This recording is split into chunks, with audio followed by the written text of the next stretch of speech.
Yo, yo, yo. Yo, is this thing on? Yo, yo, yo, yo. What's up, Maddie? Morning, Justin. Good morning, Gary. Good morning, Garden. Good morning, all my beautiful people. Oh, man.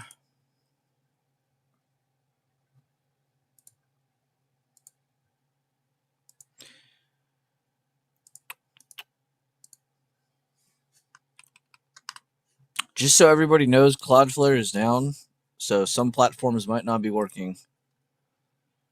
I saw this on a couple websites I've already tried clicking on this morning, and I didn't see a single thing.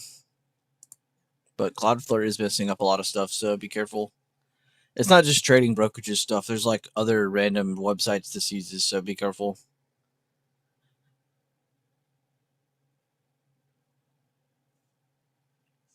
Yo, yo, yo. Good morning. Good morning. Good morning. What's up, Spanish? How's it going? Yo, this mic is on, right? I'm new to using it, so I'm just triple checking. Well, I'm new to using like the mic part of it at least. It is okay. Sometimes I triple I second guess myself, and I'm just like, what the hell? Where is everybody? So guys, yesterday our plan was kind of watching around direction from here, and it helped out really well because we had a lower open, and then when we went up we created a 5 minute outside bar, broke previous day close, and then pretty much from there we were definitely a little bit more bearish than bullish, and then this definitely helped out, like kind of seal the deal for an end of day dip. And we talked about the possibility of that as well in the stream. We caught a day trade in here as well and all that good stuff. And yesterday in my channel, I'll even pull it up for anybody who wants to say some weird stuff. But yesterday we posted tomorrow looking like we could see under 664 towards 660/656 at this rate. This morning we've already gone down. Well, let me delete these first. This morning we've already gone down to 660 on the dot. So good job, anybody paying attention to that. So basically, in short, we've already kind of hit our first target, but we need to see under 660. Can this make it down to 656s and maybe even 653s? These are both possible targets for the day to the downside because of this recent support being broken, right? We've already broken this, and this morning we've kind of bounced off of this. We're kind of like hitting that right now. So very big deal. So we're going to be starting pretty much at the first target down here. If you could see too, past times that we've been here, we've actually bounced pretty well. We didn't just go up, we didn't just fall. We actually held it and bounced. So I would be looking for another bounce until proven otherwise. So again, kind of using 660 as your single directional level of focus for downside, or downside continuation, because we've already gone down more. It's not to go down. We've already gone down. Or if we hold it, is it going to let us go above 666 to possibly work into the 670s again? But I would like to point out that this was very clearly pointed out what targets would be hit, what to do, and all that good stuff. We even talked about, just like I did now, retake of 666. We even talked about that yesterday before the close. I mean, this is an hour before the close yesterday. And we talked about what sectors are looking good for continuation down, because there were a couple of sectors that looked like they had a lot more downside in store for them. It's just they hadn't gotten started yet. Two of them being staples and healthcare.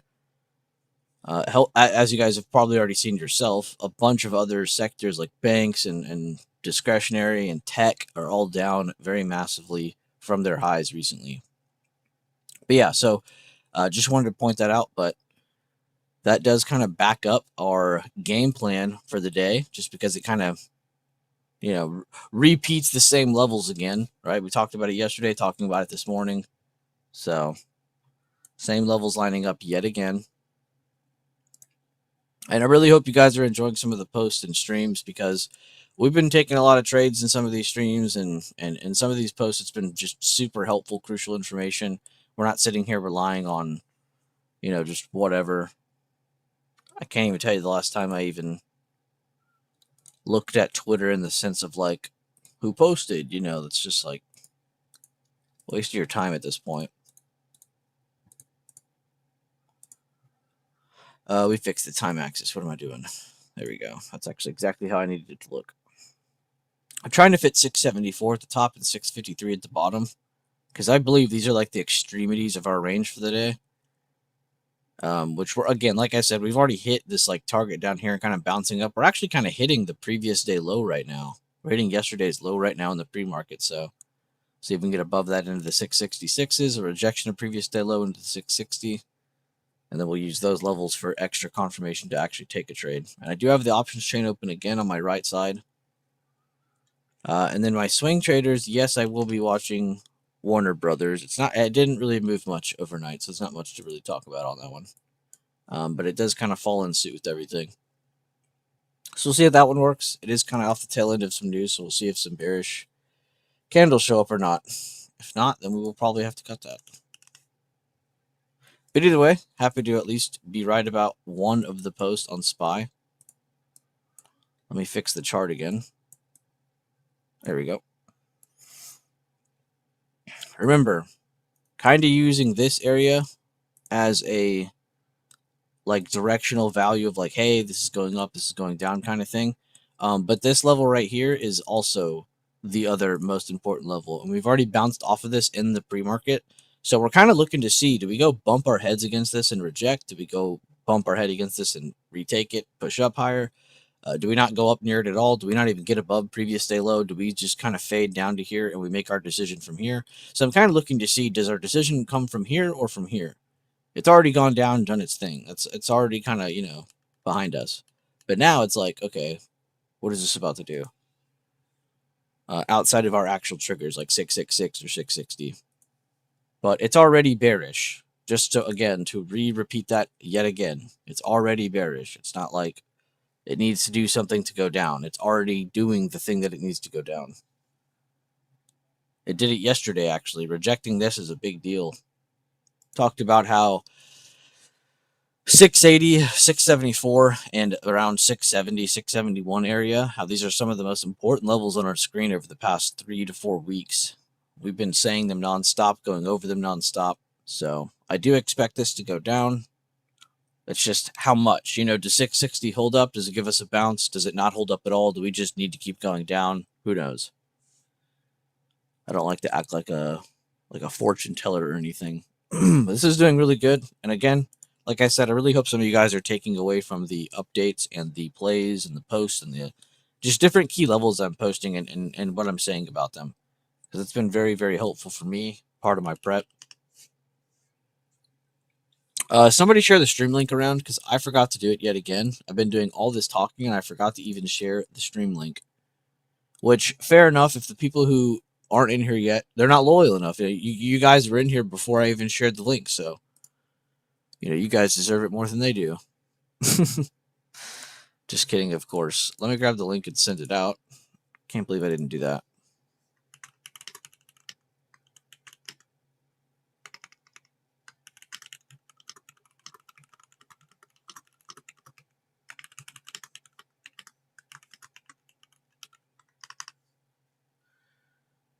I am just the best at sharing links, man.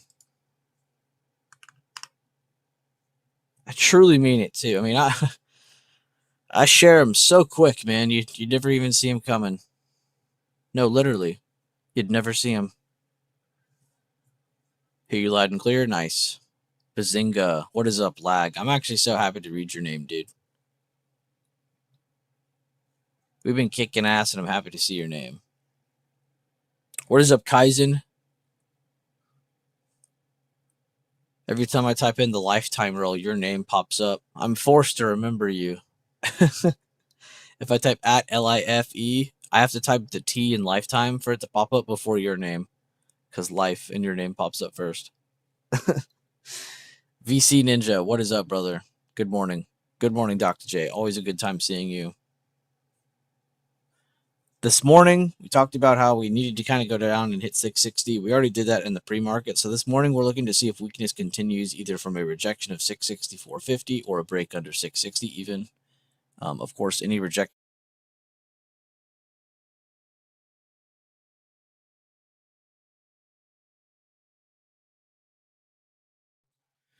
1 second. I forgot that if I don't turn something on, this headset just turns off every 5 seconds. So give me a second. I was like trying to explain something or re-explain something. That's like the third time I've gone over the game plan, but that was really cool.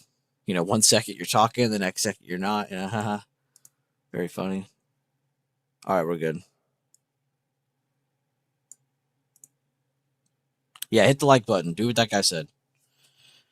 So like I was just saying, I'll repeat it again. We're already bearish. Everything that's needed to kind of pop up for us to go down has already happened. We've already hit an initial target of 660 in the pre-market.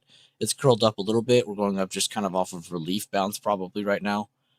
So right now we're looking to see, does the bearish weakness continue under 664.53 and 660? So any weakness under this level or breaks under this level or even weakness under the current day open before breaking this can even give you early signs as well. So anything that just doesn't get out of this area looks like shit is basically what I'm saying. Buyers can definitely start to make this look a lot better if they give us bounces off of 660, some basing and bouncing, which of course would take time, so you probably wouldn't see that till lunchtime. And then 666. If they can get over 666 towards the 668, 71, 669.50 area, then there's a very good chance we see potentially more upside. But I would like to point out that exactly what happened at the 680 level we talked about a few weeks ago, how they kind of sat on it a couple days, broke under it, rejected it, moved away from it. We're kind of seeing the same thing happen here at 669.50 again. So very interesting to see more sellers pick up there. So we'll see if that continues or not. But it kind of already did its thing going to 660. Now it's just, what can it do next? So anybody in here who's like, is it bearish? Yes, it is bearish. But we need to see something more. So if you're someone who's like a new trader who doesn't have a new entry yet, you definitely need to sit still for a second. Looking for basically a just very basic trigger out of 660, 666. But I like to sprinkle in some extra information in there too, just so you guys can potentially catch another trade. Because some people who find trades under current, like maybe let's say you're someone who sees weakness under this, and you get in early, and then it breaks this. Like maybe that's your kind of thing, But not everybody's like that. Some people like to see the weakness first, see this, see the lower high under, then they like to get in, right? And then there's some people who like to see a value buy, right? They want to see it go up so they can catch that rejection, potentially catch the lead test, and potentially catch a very good risk reward value trade where, again, it's very clear what your stop loss is and it's very clear what your trade setup is. Like, it's not really much thinking. And then there's people who just want to just see this go back up, hold above this, catch above this, get to 669.50s, and there might not even be a retest there. Because it takes this, it might be so surprising that it does just shoot straight up to that. So keep a couple of these things in mind when you're looking at SPY. Let's go take a look at Triple Q real quick and our XL sectors. So for Triple Q to succeed today, you need to see them hold 601. Yesterday, this was a instant identifier for us to short SPY there on the Triple Q chart as well as the XLK chart. We shorted the shit out of that based off of just XLK rejecting. Can you believe that? Very easy. Let's go back to Triple Q though. Remove. So what we're kind of looking for the other thing, the opposite of that today. Now we're kind of looking to see, like, does this create bullish momentum to go back up again? Go to your XLK chart, same levels there, different number. Does this create XLK to go up? That's your tech charts. That's your NVIDIA chart. That's your Apple chart. That's your Microsoft chart. And there's a bunch of others, but those are your most important. So if we see these go up today, this in short can help SPY go up, right? But as we can see from our left side here, that's not the only red sector, is it? We have discretionary, which is your Tesla, your Amazon, your McDonald's, your Nike, your Home Depots. Your banks are actually flat right now, not up or down, slightly down. And they're the second largest sector in the market right now. So that is kind of a big deal. And then the two sectors that we talk about, flight to safety, does anybody remember them? Please tell me you guys remember some of our sector rotation talk. What are the two sectors that a lot of the time are seen as a potential flight to safety? Whether it's just for a day, for a week, for a month. What are the two sectors that we like to talk about a lot?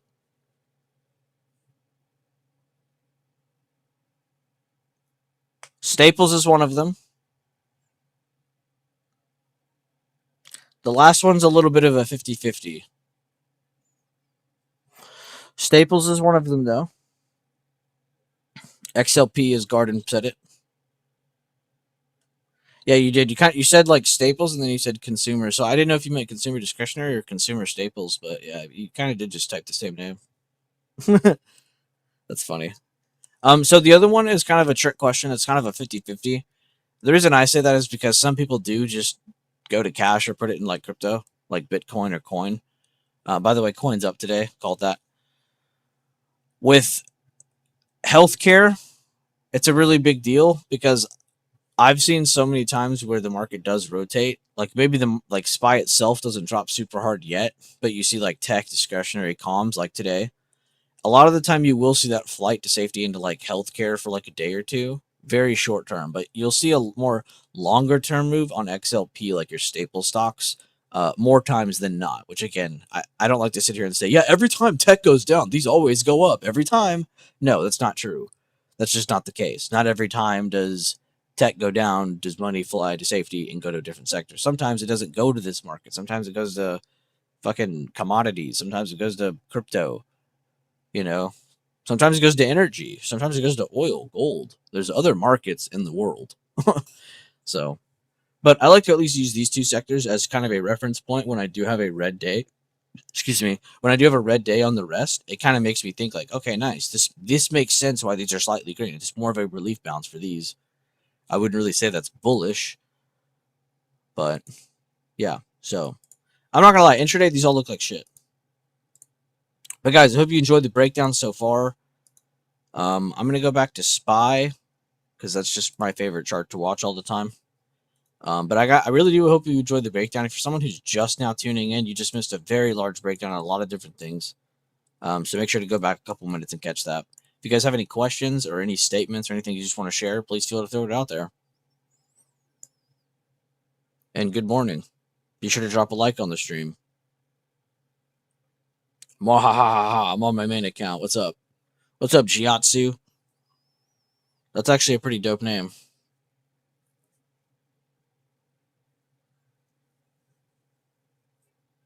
It's like if a main character had like a really badass friend side character kind of guy.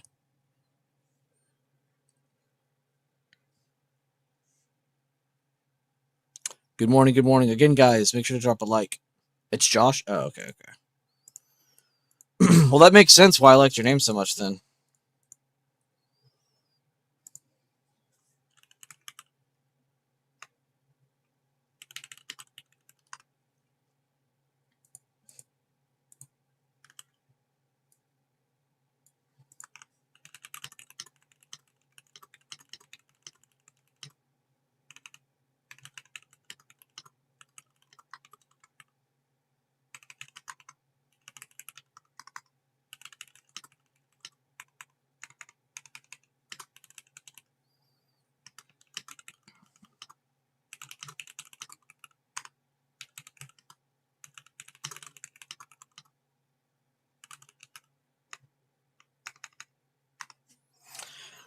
Make sure to check levels in the swings channel. Good update in there. Kind of just reiterating what we just broke down in here, just in a lot less words.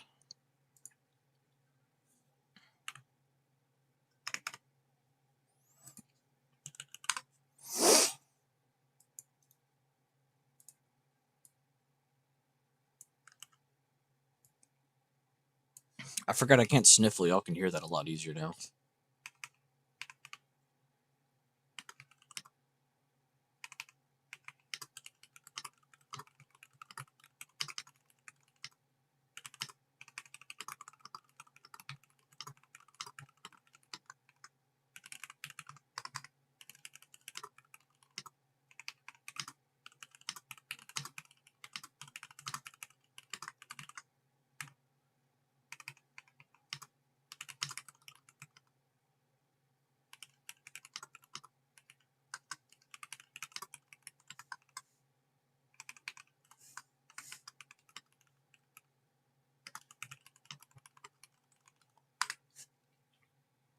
All right, and then.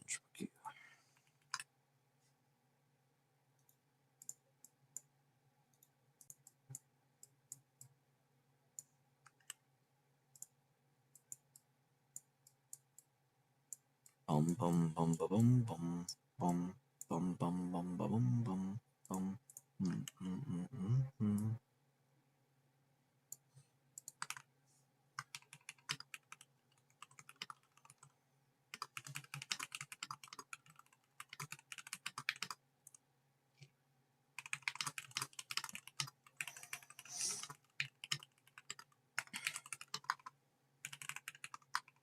Fucking microphone. All right, all my updates are out there. Let's go, guys.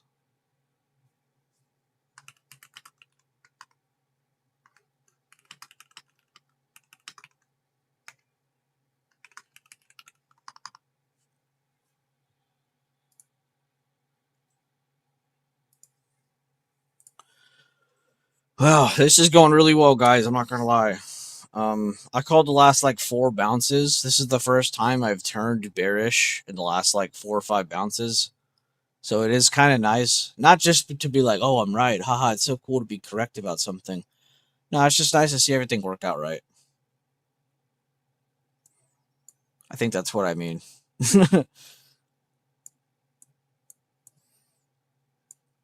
Because it's so crazy how many people I've seen like flip bearish every time we've taken a pullback. And this most recent time, this dip here from the all-time highs, this was literally the first time I finally switched that trigger. And I'm like, yeah, this is actually going down more, I think. 660s.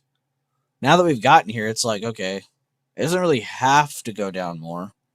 But I like to talk about that possibility just because, again, now that we've actually seen more downside, it might even draw in more fear into the market, but who knows? Will greed overcome these value prices, or will fear take over again? Did you get sick too? You can sniffle, it's okay. No, I didn't. I'm just, sometimes when I'm waking up, my nose is all messed up still. You see how Cloudflare is breaking the internet? I did, actually. I already saw a little bit of an effect from it. 4-day fever over here, finally able to wake up without a headache. Oh my god, lag. That would drive me nuts. 4 days of a fever? I can't stand having a fever, I'll be honest. I could be sick for a month, I'd be fine, but give me the fever and I will lose it. My body cannot handle fevers well. Or my mind can't. I don't know which one it is anymore.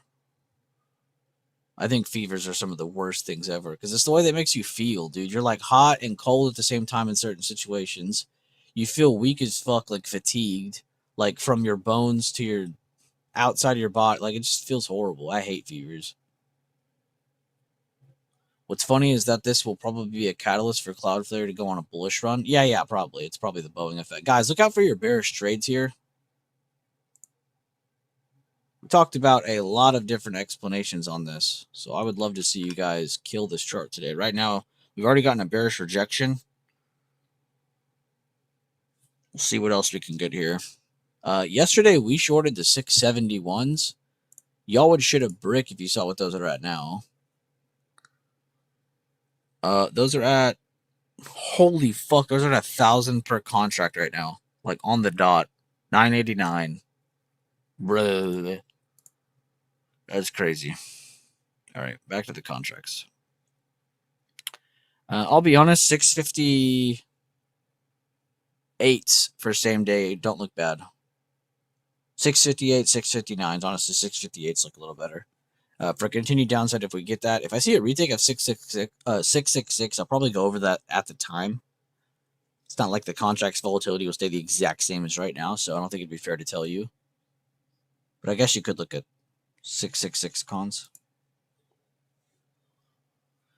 Wow, did not see that Netflix did a 10-1 split. Yeah, pretty crazy. I bet that freaked you out at first seeing that. I've gotten kind of used to it now because I've seen it happen to all the demon stocks from when I started trading, like Tesla, Nvidia, Amazon, Apple. Like it's happened to all my big boys now. It kind of needed to happen to Netflix. That was really smart. Not only are they creating more money, more cash for themselves, more cash on hand, it's also allowing the price to look a little bit more affordable. even though it's the exact same company, exact same nothing. It's all the same. Nothing changed. They just have more cash on hand. But yeah, kind of a nice thing in affordable Netflix now, huh? Bro, I didn't even eat my tendies too. That's how bad it was. Oh, damn. Not the tendies. 25% gain on SPY put since you said the word bearish. It's confirmed. Bueller predicts the future, guys. 4% account gain today. Honestly, that's crazy that Cheaptastic is sitting here talking about his account gain again. What was your account gain yesterday? Was it like some stupid ass number, like 15% or something? Like some crazy ass number. Yeah, 15%. Okay, I thought I was close. For you to get a 15% yesterday on total account, by the way, guys, this isn't like a single trade that did this. Like, this total account is up this much. And then again today, up another 4%. Like, that has got to be fucking nuts to think about. Definitely pace yourself, Cheaptastic. I don't want to be like, yo, don't trade as much. Like, no, do whatever you were going to do naturally. Try not to think about it. But, brother, you got to be proud of yourself to some extent. This is a crazy start to your week. And I'm like, I'm super happy for it, too, because that's so dope. Good shit, though. Keep it up. Makes me want to get some shares sometime soon. Honestly, there's a ton of stocks that are starting to look a lot better. Like, in terms of, like, oh, yeah, I'd buy it here. You know, instead of, like, all these highs we've been seeing. Which, honestly, you only have that problem if you're, like, only watching tech stocks, you know? You really only have that problem if you're only watching tech stocks. If you kind of widen your horizon and you actually look at other sectors, you'll find plenty of things to invest in for the long haul. Like, I can't tell you how many energy stocks over the last 4 or 5 years have looked insane for buying. And see, I went to energy stocks. That's like one of the smallest sectors the entire of the S&P, you know? All right, guys, remember 660 is a really big directional deciding level. We did break under a current day open. So we're looking to see if we can break 660 right now or not. And if it can, then this should definitely dump down towards at least about 658, just a little bit above that white level down there. And I only say that because it would be so quick in the day. But let's see if we get this break of 660.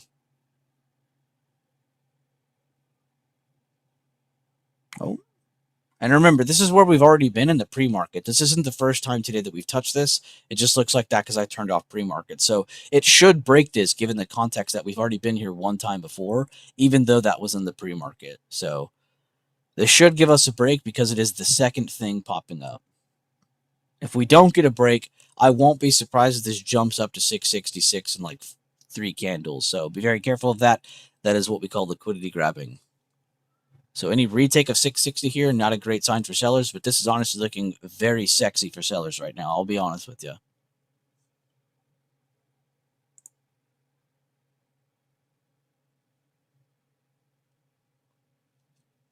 The 657 is already a pretty good amount. I'm pretty proud of that movement. SPY for the win. Did Kevo just gift himself? Wait, yeah, what the fuck? Kevo, you gifted 5 memberships, bro. Thank you, man. By the way, he did gift himself a membership. I didn't know that was possible. When he did it, though, he probably did it for random, and it sent it. But yeah, he did get one. Received a gifted membership by Just Kevo. That's pretty funny looking. This went to some really good people, though. You got it to Carter, Garden, Alst, and SK. I can personally, like, speak up for all 4 of those people. That's crazy. That actually went to like 4 really good people outside of... Oh, Kevo's a really good person too, but you guys know what I meant. Good job getting the test of 660, Kevo. Let's see if we can get the break now. We did get a break. We already got a wick up as well. I should probably go to the 1 minute, huh? And then we'll track the time on the 5 minute. So we have about 1 minute and 8 seconds for the next 5 minute candle to close. So if the next candle after this one doesn't close under this, there's a good chance we are going back up for a short period of time. Whether it's to reject the open, reject this, or just fly for the rest of the day, who knows? But let's see here. Is this about to be a very last minute decision? Ho! Ho! You all saw that. You all saw that. What the fuck was that? Okay, I'll be honest, that was really weird. If you guys are in a trade around this level, I would trim the fuck out of it.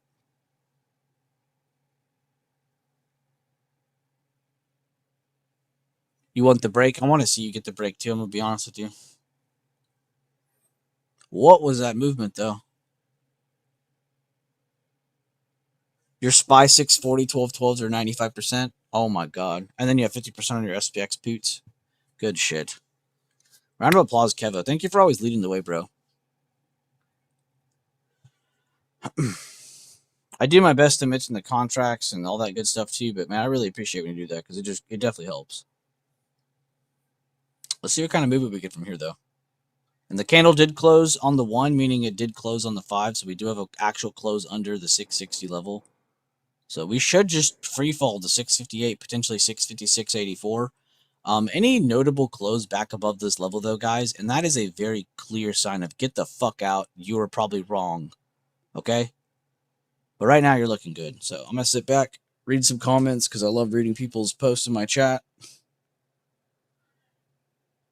I'm out. I'm still in 80%. Nice.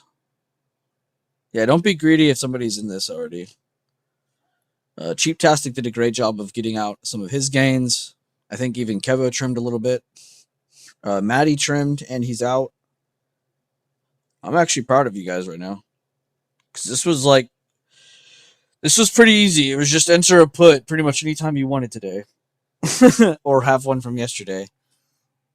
This wasn't even like yesterday, actually. I mean, the setup was the same, but this was definitely a lot more bearish in terms of like from open. Shit, even before open. Let's see what kind of movement we get, though. It would be pretty easy to see it drop more just because tech is already down so much. I mean, god, dog. Remember, this was one of our triggers today to be bearish. Tech. Actually, to go drop some updates. Shit, I don't even have another level down there.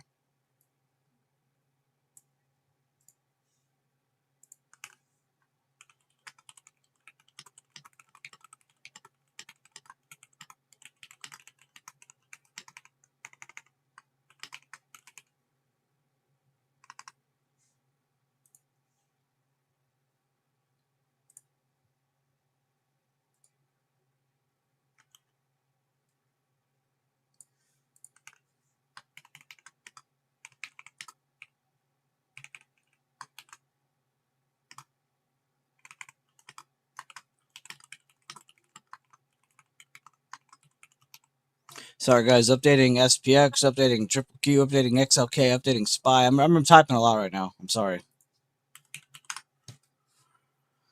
Oh, everything's working out as intended, though, so I'm trying to make sure everybody makes sense of everything. It's so easy to lose yourself when you're winning, too. I think it's easy for people to be like, oh, I get so frustrated when I'm losing. Shit, I think the opposite. I think it's easy to fucking lose yourself when you're not losing. When you're winning, it's easy to mess shit up. Let's go, D-Touch. I'm so happy to see this, actually. Make sure to go drop a fire emoji in the results and review channel. D-Touch just dropped a nice Triple Q gain. Drop fire emojis in the trade floor on Kevo. He just dropped a nice SPX gain. Let's go, guys. If you're not on stream, shame on you. On God.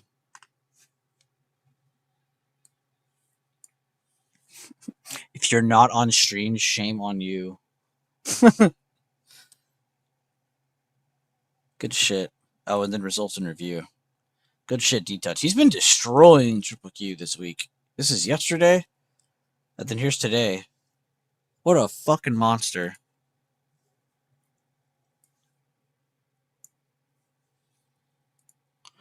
Very proud of the guys. Damn, you didn't answer anything? Hey, it's okay. It's okay. I'm gonna be honest with you guys. It's all growth, okay? If you're someone who sat here and you didn't feel the pressure of needing to enter something or yesterday, you're just not ready. It's fine. You just need more reps, right? And then after those reps, when you see that, you're just gonna get in. And what was the first target I said today, guys? If we end up breaking under this level or pushing down today, I said 658 is going to be a pretty good level because it's a little bit higher than my level here.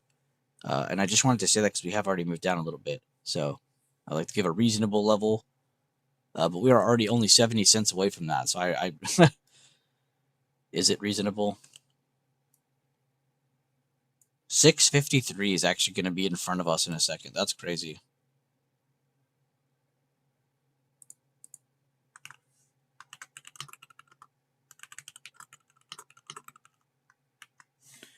I'm gonna be honest, guys. I'm getting the fuck out now. I think Kevin would be proud I made it this far.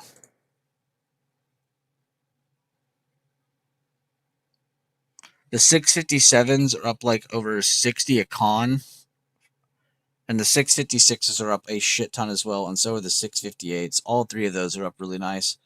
I believe I mentioned 657, 658 during the stream, though. Or maybe it was 656, 657. But 657 was my big focus contract. Just so we're clear.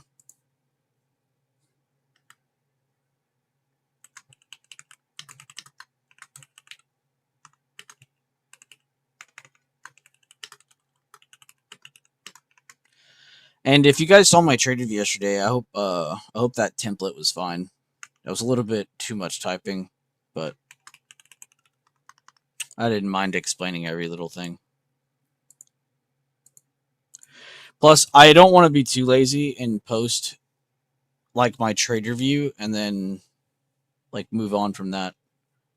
And then not explain something or whatever, you know, because I could literally just post that and be like, here guys, go check stream for my trade review. Like I could do that.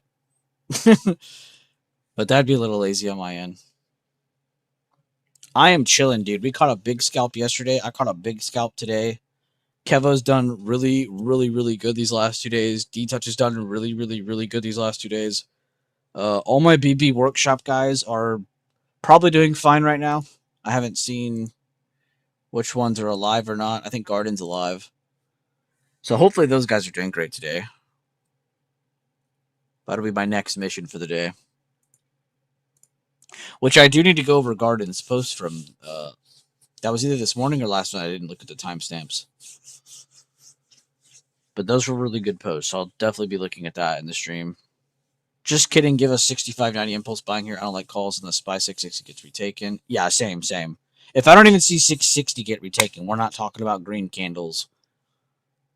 This should continue going down, but this is a really good area to start thinking about at least some take profit between this level. What the hell?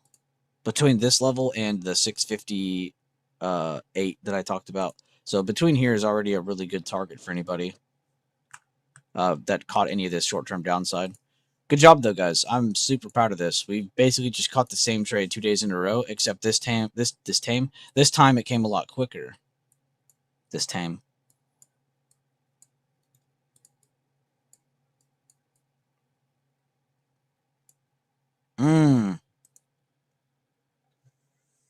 I hope y'all enjoy that. Dude, seriously, again, Kevo, sorry, I'm like all over the place with updating and looking at stuff, but seriously, thank you again for that. Because you know you don't have to do that, and I really do appreciate you for that. I don't even know what else to say. Honestly, I never really know what to say when people donate a membership or get a membership or whatever. I'm just like super highly appreciative.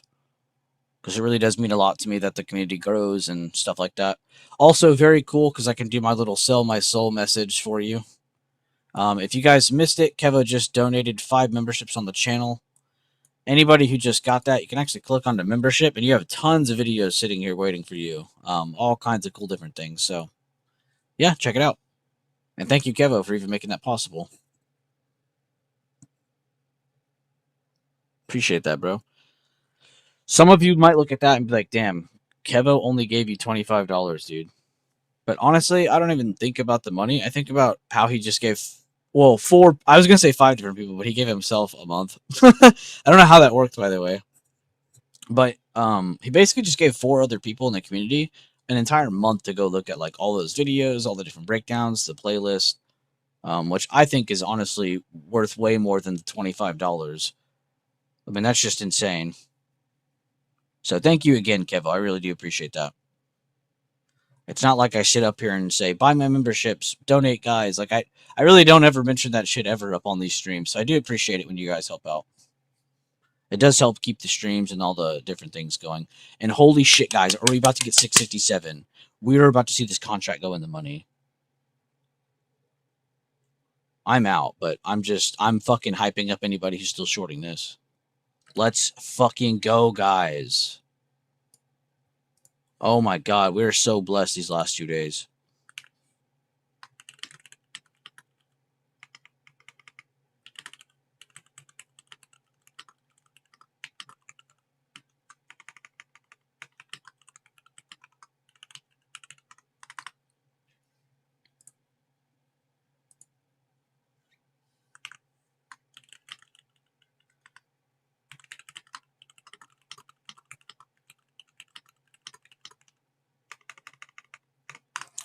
Typing on my updates. Main target for that already hit. This already fell a lot. I don't even know what to explain on that one. Well, I'm looking for SPX and I don't even have it on my list. There it is. I need to post that as well. Second target just hit.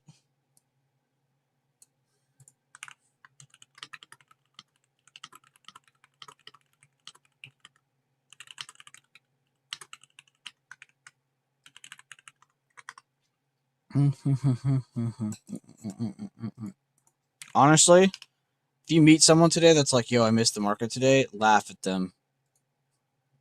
You have my permission. Tech only got weaker, by the way. It only kept going down more. If anybody remembers, these are the only 2 green sectors today. This was kind of flat.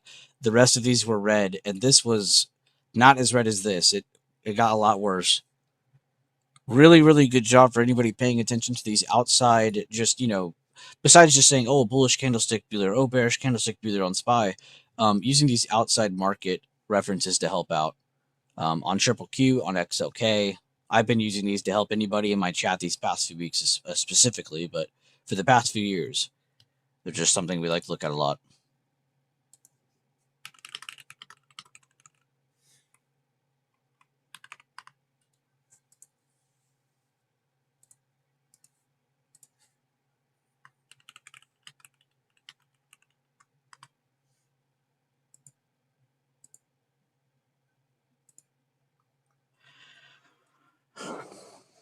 When were those levels posted? Oh, that's from all-time high.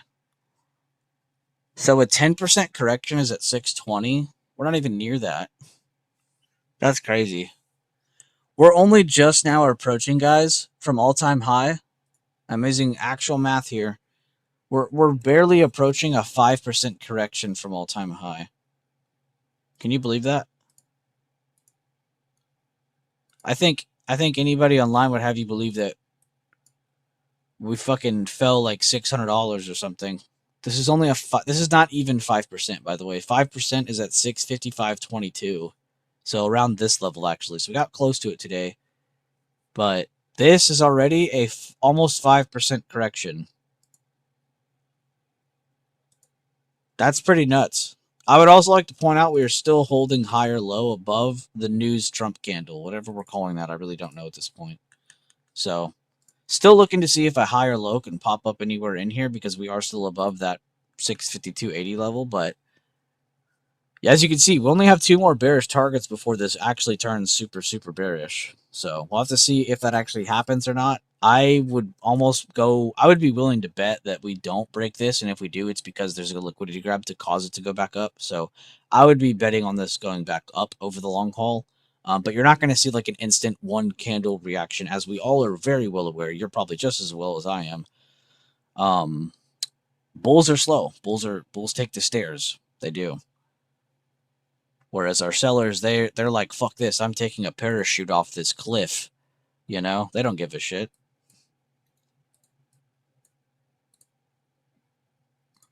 That's actually kind of cool. I can see my levels working on the other chart too. My arrow's still working. The famous arrow. But yeah, guys, I hope you guys have been eating, man. I really do. Whether it's money or just knowledge, I don't care. But I hope you've been eating because we've been serving up full plates for weeks in here now, and I'm very happy about that. Confidently can say all that. We had a trader come into my stream yesterday that has almost 100,000 followers on Twitter just because of pure respect. So you really just got to love the community that we're in. Even the big nerds like us. We probably trade sideways for a while. Good time to buy some dip. Yeah, like, and when me and Kevo say it's sideways, we mean like a volatile range. That's probably like $20, $30, right?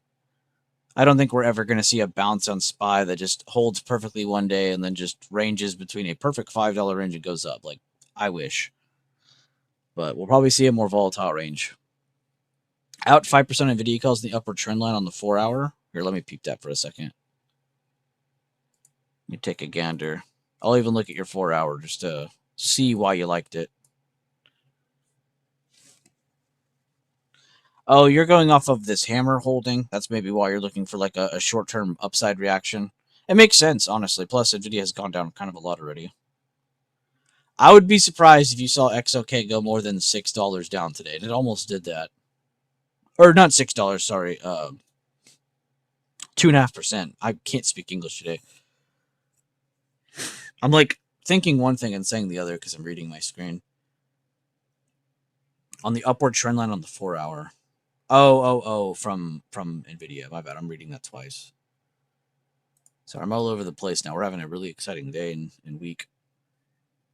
Kevo, thanks you. Is 66.84 a weekly level? No. That is a 50% level between the gap up from 10:10 to whatever this day is. Oh, I'm on the 4 hour. I'm like, why is it splitting it up like that? It's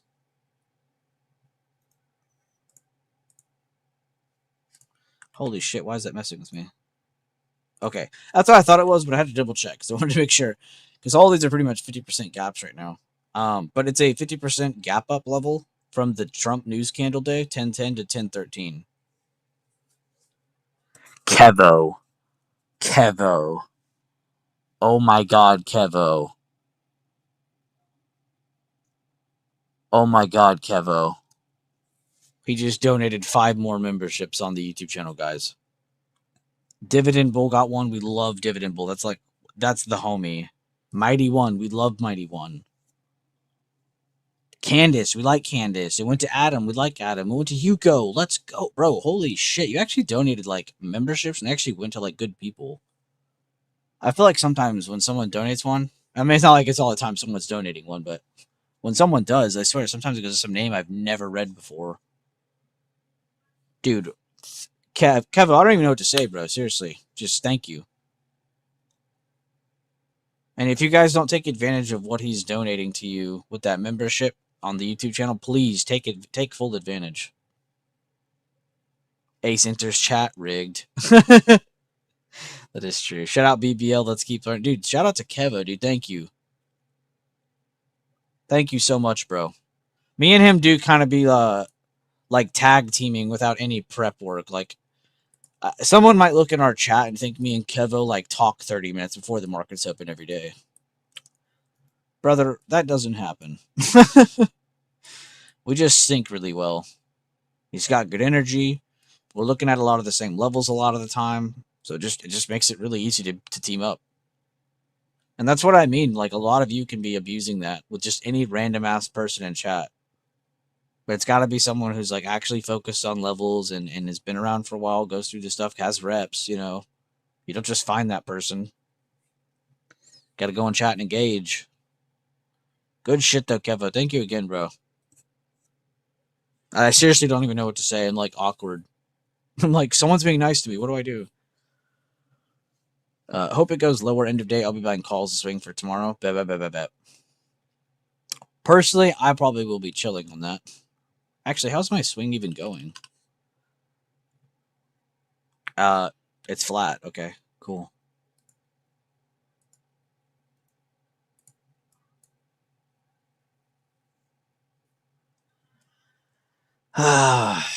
We have like an end of month 2150 on this. I honestly just needed to go to like between here and here. So somewhere around here would be nice.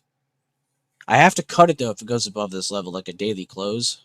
And it's a little risky because we're on the tail end of like bullish news for this company because they have a bunch of people trying to buy them out. But I'm kind of playing off of the candlestick pattern, but as well as the over bullishness by the people that are in that company. Not just the company, but like the people who actually own the stock. It is crazy how bullish that company is just because they're getting bought out.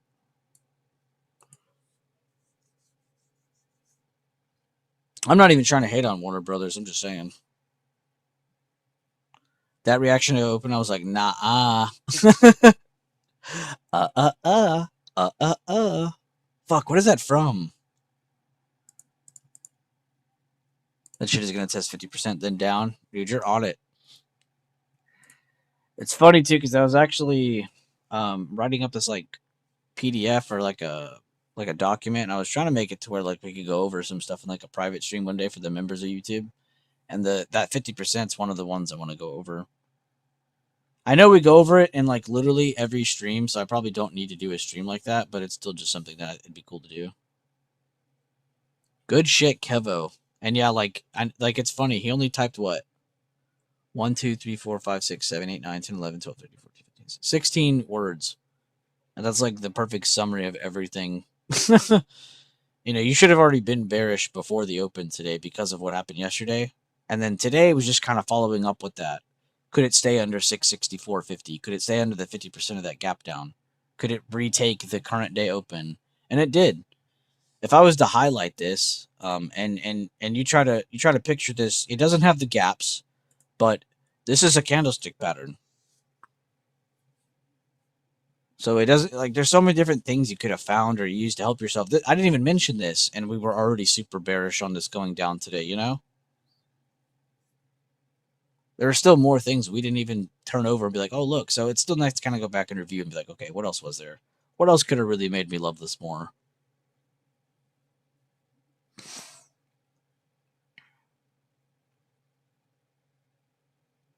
I'm scalping MNQ calls up to that 0.5. Got 3 for profit. Last 2 broke even.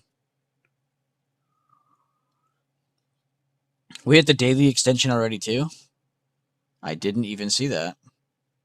For the gap down, I guess I could just draw it and turn that setting back on.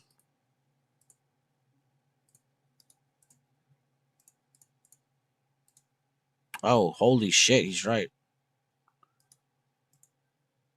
Wow. Of the gap down, though, we did hit all 3 fib extensions. You said of the daily fib. So that's previous day high to low? Is that what you're doing? Or low to high, I guess. Not like it matters. Damn. There's a lot of shit there. That's crazy. 666 or 656 is pretty fucking important, apparently. It's funny because my target for the day in my head when we were starting streaming and stuff, I was like, if we go down today, I was like, I think this level is obtainable. Like, I'll keep 653 in the bottom of my screen in case it's possible. In the same instance, I was keeping 674 on the top of my screen in case that was possible. Because that's kind of my idea. Try to keep my daily like if we go up today, what's the best we could do? 674 was my answer. If we go down today, what's the worst we could do? 653. That's my answer. That's what I'm trying to explain. I'm just stuttering all over the place because I'm excited.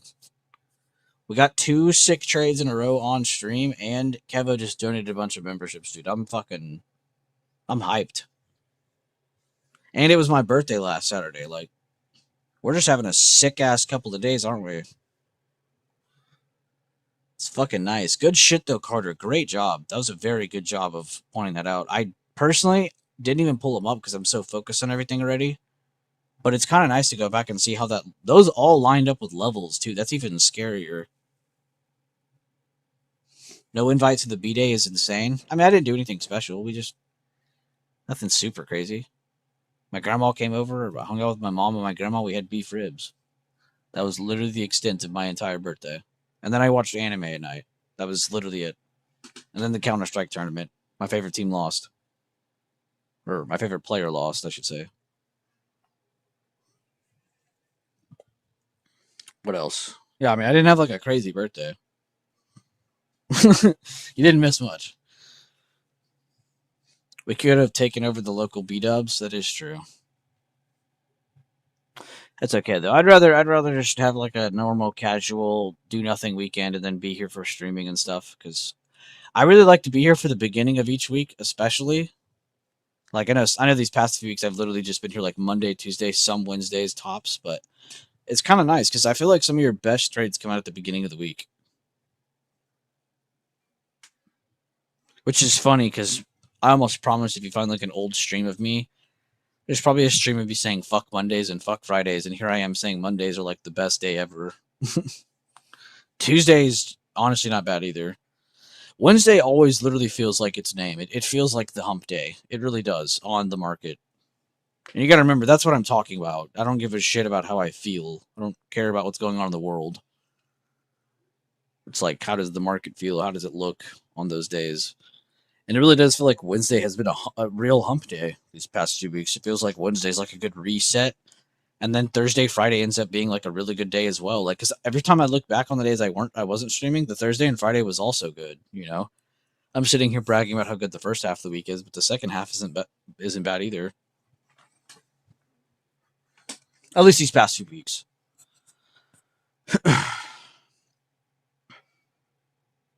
The Hangover, but we lose Tobias on the roof. Oh my god, he would be our Bradley Cooper. Be right back. Getting a flight to Tejas. I thought he said he was getting in a fight at first. I was like, huh? Bro's making so much on SPX, he's just getting into fights with random people. Brings conviction to trades. I agree. Good shit, dude. I'm so proud of everything. I keep saying good shit and good job, guys, this, that, but I'm serious. Like, it really is, like, good job. I've been seeing a lot of good messages and updates. And look at that, guys. We're hitting 656.84 to the cent. And we are bouncing up. We'll see if we get any movement over 660. Remember, this would lead us into today's open. And then we can look at 664.50. But if we just get a rejection of this, look for more. But guys, what is this candlestick pattern? If you take the gaps out of this candlestick pattern, this is my one hint to you. If you take the gaps out of this candlestick pattern, this is what you get. And yes, the red candle is closing under the open of that first green candle, which is probably the most important thing. I'd say the second most important thing is the fact you have wicks on top of these candles against a good resistance. But outside of that, without gaps, what is this candlestick pattern? Does anybody know? And I am including all three candles. Evening Star? Yes, actually, that's correct. Smart ass. Garden got it. Carter got it. I see Kaizen, you said dark cloud cover. Let's see if that's even correct, actually. I can't say you're incorrect yet. No, because it's like the same open. If this had a slightly higher open and then like a close, actually, that still wouldn't be one. No, that's just wrong entirely.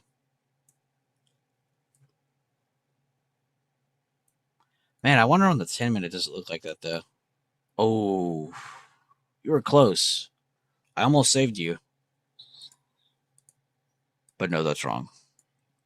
But the most important thing is that, like, this right here, our most important level, the today's open, bounced. We got wicks on top against kind of an area resistance that we're kind of looking at to break to go up. Another wick to follow that's inside of that wick, and then you get a breakdown that closes under the key level, and that's what kind of creates that. So look, this is what it looks like. Candle. That's definitely not what I was doing. Candle, and then candle. So like it went up, slightly up, failed, down, and made a new low under not just today's open, but just new low in general. So just, you know, logically speaking, that just feels like it should go down. But nice to see a good candlestick pattern appear, as well as followed by a couple bearish hammers here as well. Not as small body candles, but still very nice to see. And good answers, guys. And yeah, Kaizen, just to kind of follow up with you too. Remember, a dark cloud covers when we see price kind of on an uptrend or just price going up on something. The next day opens higher, and it breaks the 50% of the previous day. So if I take a gap fib here, or I mean a fib. Wow, I drew that perfectly. Higher open, and it needs to close under the 50% of the previous day. So that's what a dark cloud cover would be. Similar to how a piercing line is the opposite of a piercing line.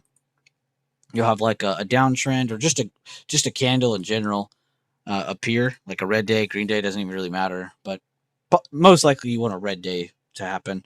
Then you get a lower open and a candle that goes over the 50% of that day. And then that would be a piercing line. And that's why we like those candlesticks a lot, because you get the lower open or the higher open, and then you get the momentum to retake the 50% of the previous day still, but it didn't pop the high. So it's like you're seeing like a small liquidity grab, but you're seeing it before it's so obvious that anybody can see it, because that would be a bullish engulfing or a bearish engulfing if those close past the highs or lows, which as you and I both know, anybody can spot those. That's not special.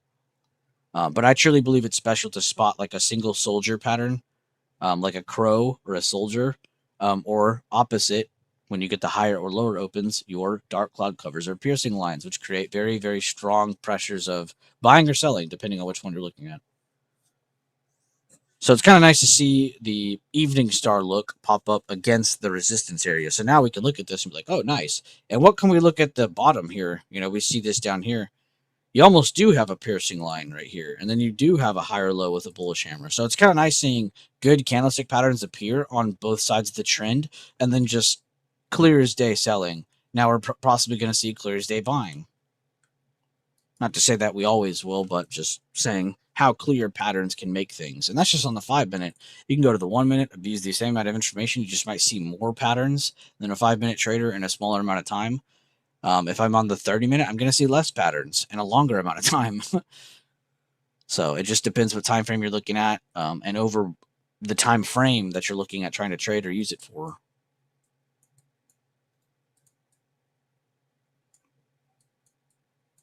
But I hope you guys have enjoyed the updates, the trades, the call-outs, the gifted memberships by Kevo. Super, super cool of him. Please be sure to drop a like on the stream, guys. It's crazy to think we haven't even been here an hour yet this morning. At least since open. Be back later. Good to be here always. Thank you all. Thank you, Kevo. Seriously. Love you, man. That was very cool of him. Also, at resistance, they tried one at the bottom there. Look at Carter. No, you're good. You're good.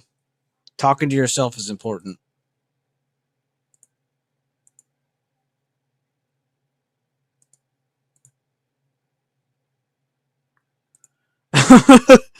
Lag.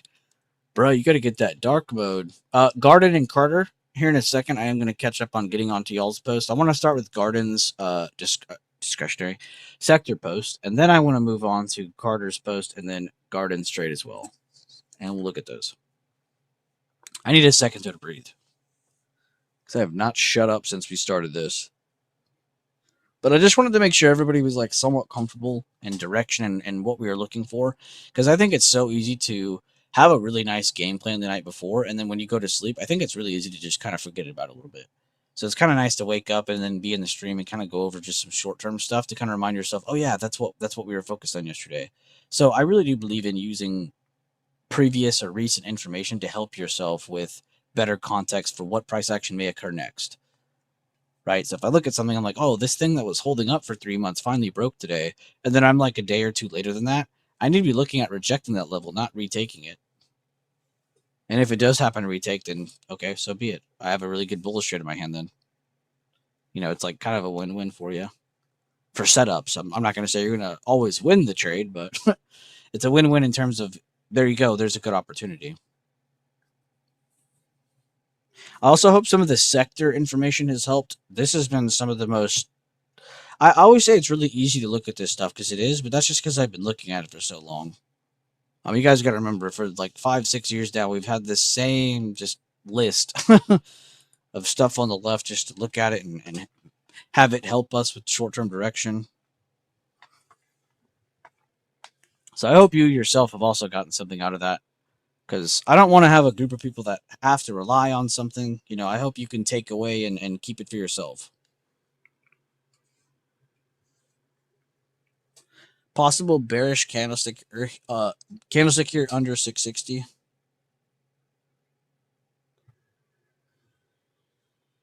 Be sure to drop a like on the stream if you guys already haven't. Pretty awesome beginning of this week, though. Yesterday and today, very, very awesome streams. The trades, and I'm not just talking about me. I mean, like, as a whole. You guys have been doing really good with the updates, the reviews, the posts. Very proud of a lot of you. Let's keep it up, though. Let's keep it up. Like I said, maintaining is definitely the hardest thing in this market. I think, you know, I could probably teach any animal on this planet how to enter a trade, to be honest with you. But I don't know if you could teach any animal on this planet how to maintain that mindset over a long period of time. You know what I mean? Like, I bet I could accidentally get a goldfish to, like, land on the enter button. You know, anybody can click that button. It's just a button, dude. It's not important. What is important, though? Having prep, having a plan, having a thought process to fall back on in case, you know, things get crazy. You know, it's like, fuck, what do I do? You know, there is a response to every little reaction. Keeping our losses small, trying to win more times than not, you know, I mean, that's obvious, of course. But keeping those losses small, I think, is what's important, because that's what's going to help you allow yourself to have account growth at the same time as learning on the fly.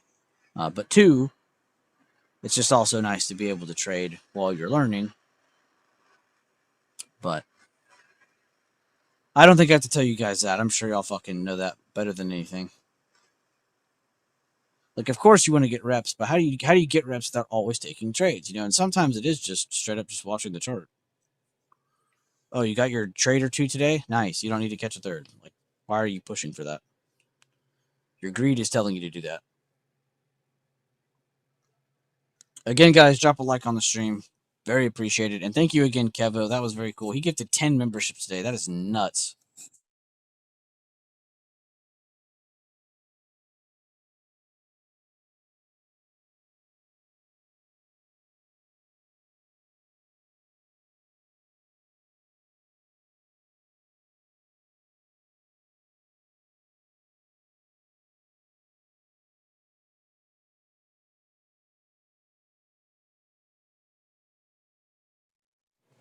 Bro catches SPX gains and then donates memberships to me. That's crazy. That's actually super cool, Kevo, if you think about that. Bro made money with me, without me, doesn't even matter. And then he turned it into donating it.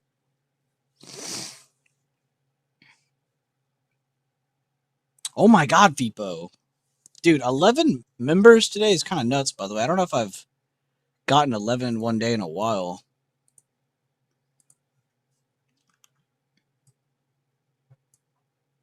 I'm gonna share it because y'all are real as fuck. Thank you, Fipo. Seriously, I know it's just like $5 or whatever, but I really do appreciate that. If you ever want to like actually take advantage of that too, I know you're probably just doing it because you're a real one, but if you do actually ever want to check out what you even have from that, you can check out the membership tab here, and you can go through all these different videos and check out whatever. There's all kinds of cool stuff in here, though. I think I'm at like, yeah, there's 100 plus videos, but I think I'm closer to 200 now, which is nuts. I haven't even been posting recently either because I've been trying to be like, all right, let's not overwhelm everybody. But a lot of it's super important stuff. Some of it's like repeat content, just kind of going over those important things, like the template of things. So that's why there's so many. But yeah, I hope you enjoy though. Thank you, Fipo. Maddie, 31 months is nuts.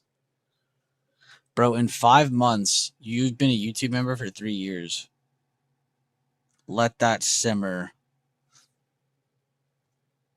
So you can get a new PC Kappa.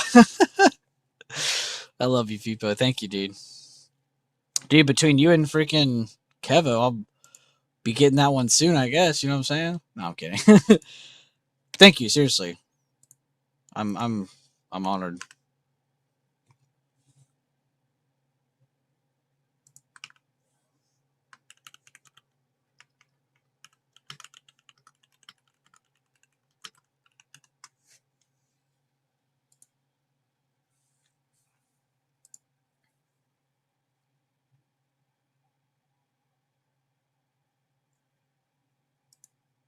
You did an oops yesterday? Man, when it comes to you, that could be so many things. An oopsie in terms of like a trade up, an oopsie in terms of a trade. I feel like it's not a trade. Like, you wouldn't do that. An oopsie. Foopsie? Fipo making an oopsie. Jesus. I just combined all of that into one thing. Foopsie. What the fuck is wrong with me? I traded. It is trading up. I knew it. What? What?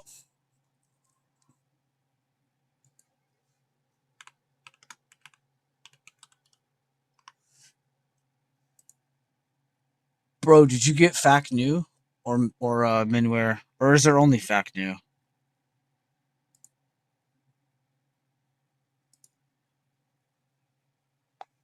Oh my god, dude. That's not an oopsie.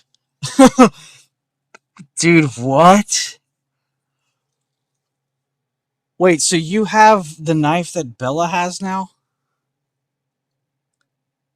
Off of the trade? Bro, oh my god, that is so badass. That is as badass as the last 2 days of the stock market. Oh my god. Okay, so guys, FIPO just traded up video game items. And what profit is that? 350. Aren't those like 1200 now? No, they're not 1200. M9 Emerald. 10,000. Yeah, my bad. I was off by a little bit. Yeah, M9 Emeralds are 10,000 now, and he traded $350 to it. Oh my god. Brother, that's a crazy gain. I'm happy for you. That's like one of the sickest knives in the entire game. Okay, round of applause, Fipo. We be getting them dubs. Shout out to Fipo and Kevo. They both won money today, or over the last 24 hours or so, and they both donated to the channel. They said, no, I do want to share. Fucking legends. I'm very happy for you, Fipo. That is very sick. I would have been very depressed if you got a concrete like I did. Oh my god, that's like max win, right?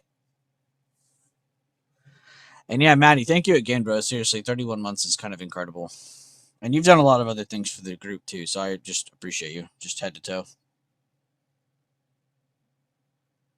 Oh, traded for it. Traded 11 items and 3. Bro, I read that wrong. I read it so quick. I thought you meant you traded up, and I thought you mistyped. That makes more sense. But still, that is sick as fuck.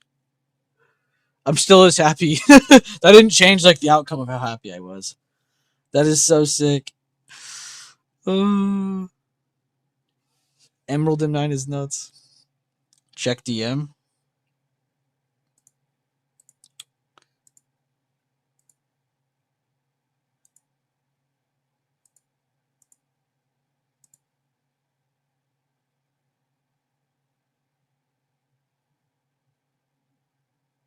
Wait, yeah, that is weird.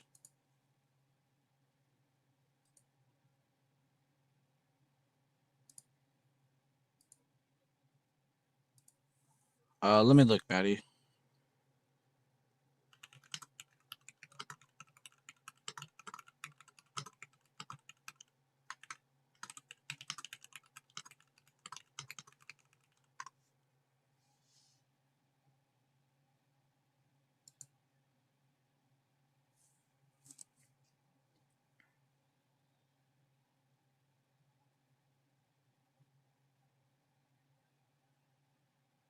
Hmm.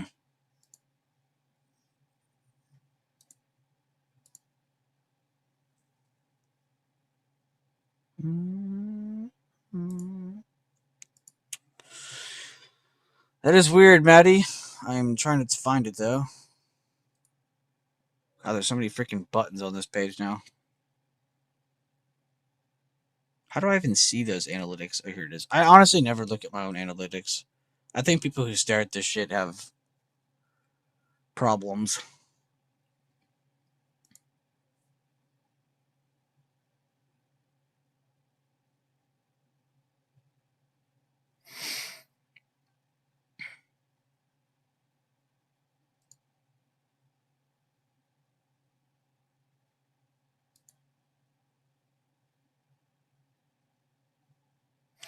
I don't think I'll be able to see if I got it or not until like more time goes by. But if you did it on PayPal and you got confirmation, like in this picture, then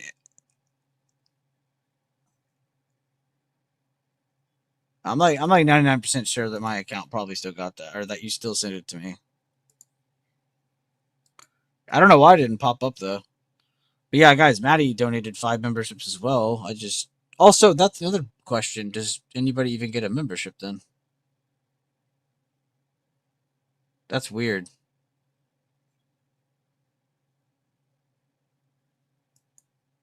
I'll have to check on that. Well, let me know. Otherwise, I'll sue for embezzlement. Yeah, I'll let you know. That is weird. It should just pop up in the chat. That's so weird. And you definitely got a confirmation. I mean, I'm looking right at it.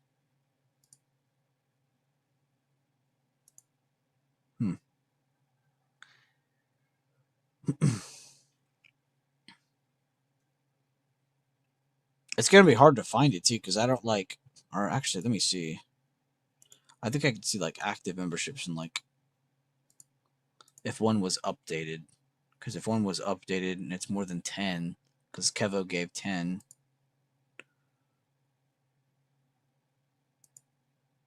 I don't remember where this page is.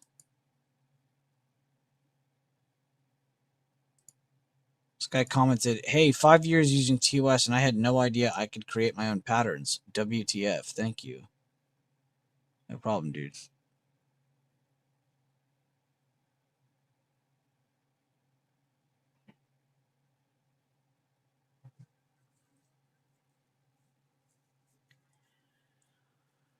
Oh, that's weird, Maddie. I would also check your PayPal again. Not today, like check it in like a day and see if it bounced back or something, because that's very weird. Memberships. Here's the tab.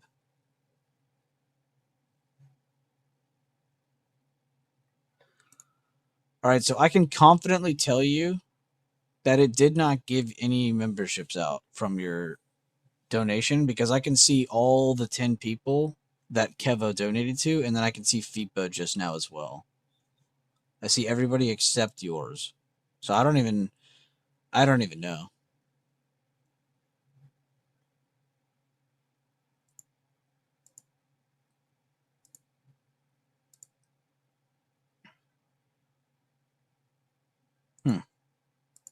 I did actually see all the names though. But yeah, we'll have to see. Because normally it goes out to people even if they're not in here. Like you don't have to actually be in the stream to win it.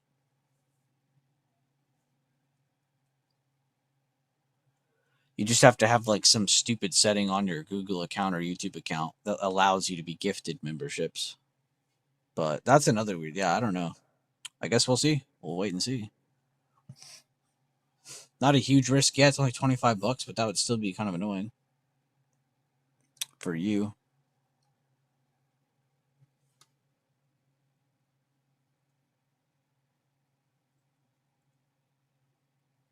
There's a setting and you cannot have a brand account. That's nuts.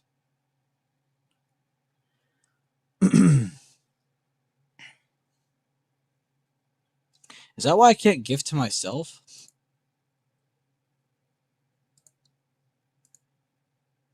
I could do super chat and a super sticker, but I can't do anything else. By the way, that's what those are, by the way. Super chat and super stickers are like donating but not giving out memberships. And then the other one is giving out memberships. That's the button I don't have on my screen though, is the one to give memberships on like the main channel. It's crazy. Whereas Twitch, you could literally donate as many memberships to your own channel as you want. But I dead ass, and I've shown you all like 3 or 4 times now. I dead ass do not have the button. Like the option isn't there. I have the button. The option's not there. Brand account is what a lot of people have when they want to change their name. Oh, that's cringe. YouTube is so fucking everything up for everybody, man. I've seen so many people across YouTube so annoyed about the username thing. Which I think somebody said there is like a fix for most accounts, but like Jesus, man, that's just so stupid. Why they gotta mess with anything? Like it was all fine. Was YouTube perfect? No. Was YouTube fine? Yeah. Why they gotta mess with everything?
I'm in support chat. These members will be gifted, damn it. That's funny. Good luck. I've heard YouTube support's very hard to talk to. Mine is a brand account because my other account's username is my full name and social security number. Oh, that's great. Nice. I missed a great morning. At least I got a little scalp in that PML retest, 80%. Oh, you retested away from 660s? Nice. I bet on the 1 minute it's a lot nicer looking. Jesus, I can't talk. Yeah, it is. Honestly, though, if we don't break 656.84, I'd be looking at this being a buy the dip move to go into like lunchtime. Like, and I said this yesterday, and it literally happened. I said, watch, going into lunchtime, this will probably bounce. Right at 10:30, I mean a little earlier than 10:30, we did start going up again, and then I was like, watch for ranging. If we don't break the new high, we're probably going to be down here by then, right? And if we are making a new high, we have targets and all that stuff, but it really decided like if we bounce from here and went up, would we keep going up from here, or would it just like stop short? And it didn't even get to the level; it stopped short of the 5-minute outside bar, which again, this is kind of where we started being stupidly bearish from. And can you believe it? We're at 658 the next day. Like what? 657 even. Just insane. It's insane amount of movement. Do not let anybody tell you otherwise. A lot of movement.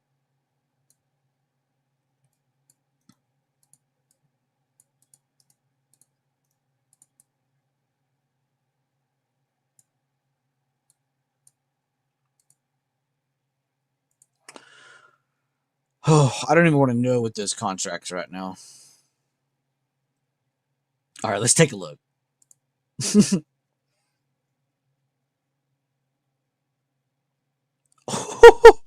671s from yesterday are 1,300. The 657s today are over 215. 658s are 260. Sure.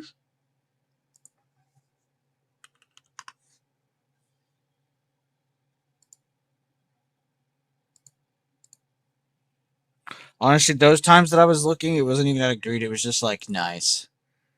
We really bit off a fat ass piece of that move.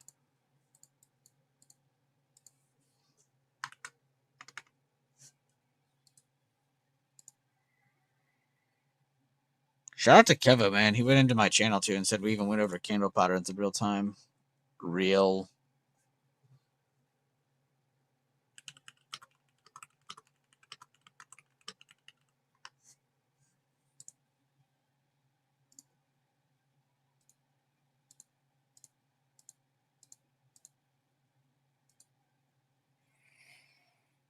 VIX is up like 30% since Monday's open. Dear Lord. I would like to point out tech did get weak again, though, and that's why we're doing this like second leg. For anybody who's interested on like why SPY is doing this, tech is a pretty big reason. It's been pretty easy for me to just blame it on tech these last 2 days because it really has. It really has been tech, a lot of it, and they are almost 36% of SPY, so that is kind of a big deal, considering the next largest weight's like not even a double-digit percentage. Or is it? Am I wrong about that? No, I was wrong. 11%. But yeah, 35%. 35% of SPY. That's crazy.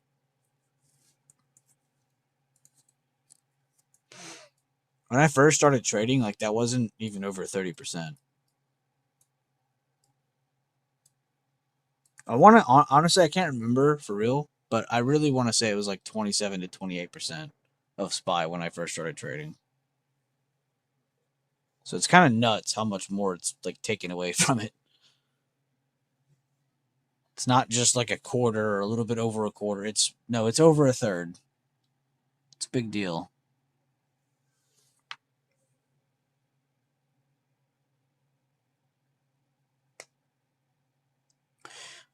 I am going to try to end this in like the next 40 minutes. So around 10:30 my time, 11:30 EST. So if you guys have any questions or anything between that time, please feel free to get it out, or if there's just anything you want to just talk about. Here in a minute, I'm going to be pulling up some stuff from this little new group I'm doing, BB Workshop thing. Actually, let's just do that right now.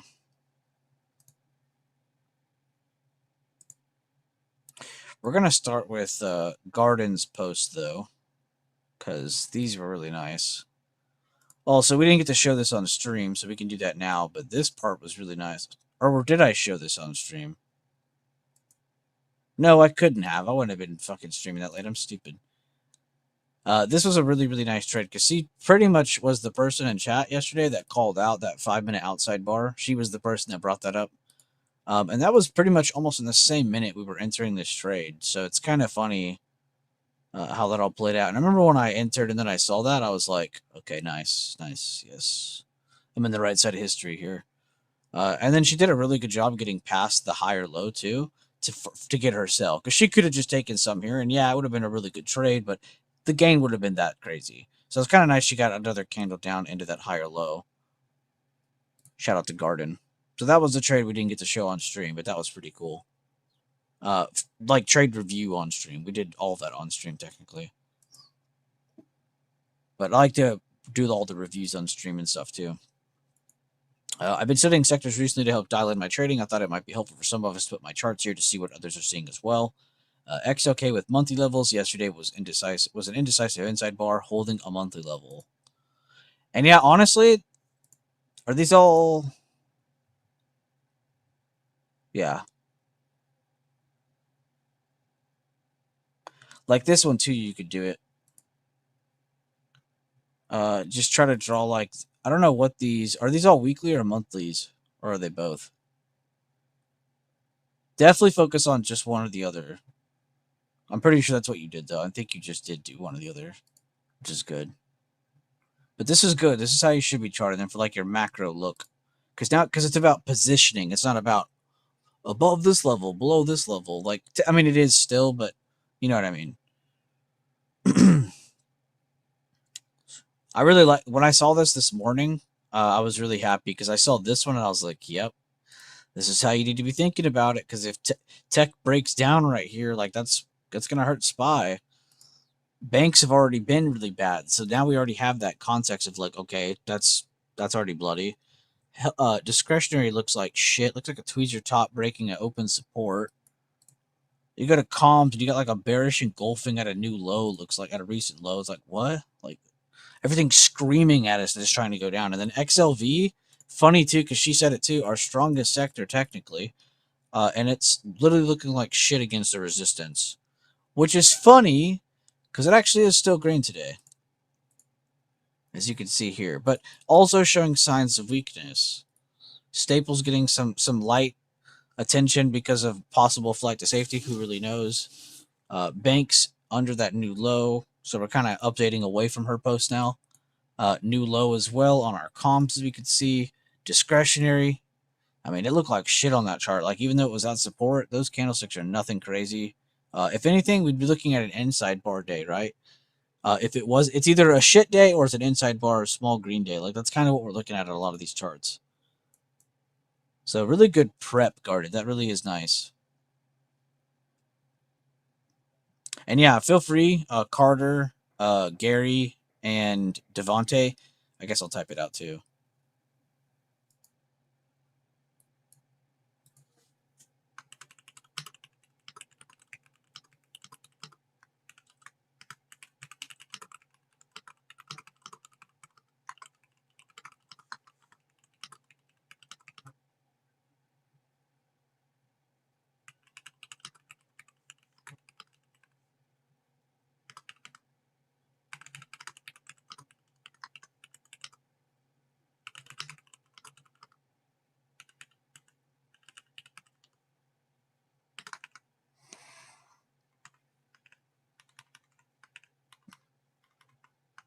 I guess I'll retag Garden, even though she's literally hearing all this.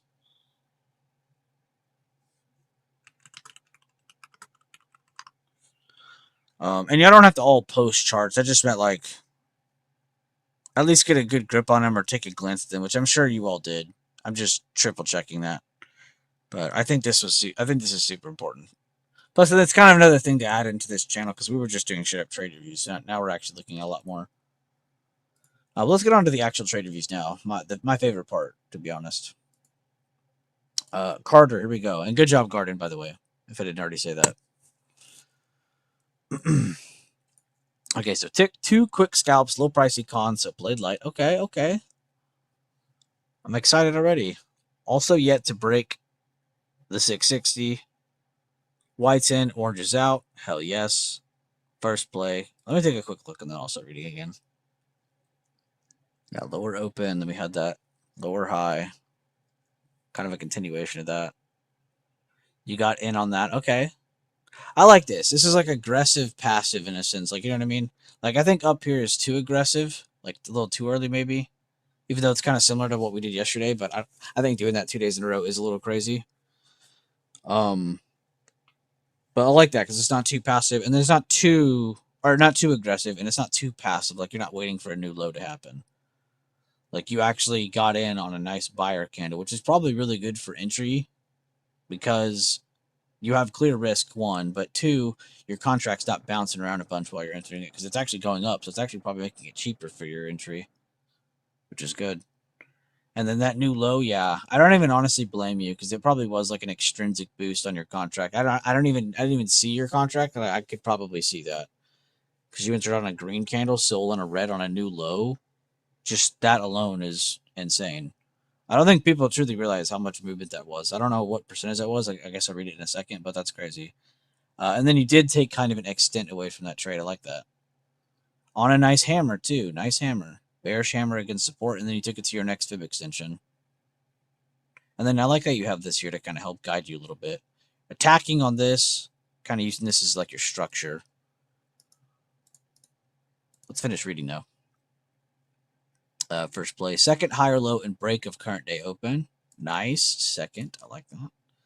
After rejecting the overnight 50%. Nice. Kevo was also very excited about that. Out new low of day for 17% towards PML. That's what I mean. Like, that's a lot more than I would have thought if you first look at this. When you look at this at first glance, you're like, oh, he didn't make that much movement for a trade. But in reality, that is actually a lot because you got to remember on this candle, it's going up and it's not on a new low. So in most brainless people's minds, they're thinking, oh, this should go up. You know, so the quotes either sit still or they go up because that's what people are doing. They're buying it. They're making it go up. They think, yes, it shall go up to the 50%, But you and I both know that's not a good sign. And then when you do get the new low, that's where that gamma boost comes in on that contract. So at first glance, you probably look at this, you're like, oh, it's probably like 5-7%, but it's almost 20% in a very, very quick amount of time. So very, very nice. So that's my like quick review of that, because I think some people look at that and they'll be like, oh, well, he didn't really do much. It's like, actually, he did. I don't think people truly understand like what the Greeks are doing for them. But that's what that's doing. That's like that's your extrinsic value pouring into your contract. Second play, retest after the break of PML and 660s to the next overnight extension for 21%. Happy with the process. Runners will be towards 650, 690s. Nice. That's a good mindset too to think about. Kind of like a what if I was still in this, or what if I had more, what if I had a bigger position kind of idea. Also very cool, because I'm very happy to read that you got into pricier contracts than you normally do, and you got to kick ass.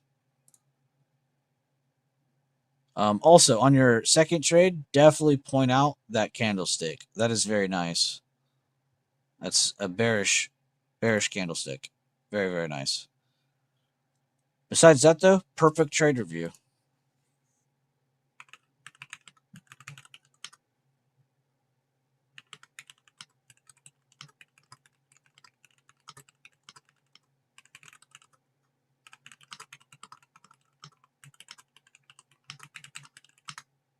Oh, my hand. What the hell? Pop my knuckles.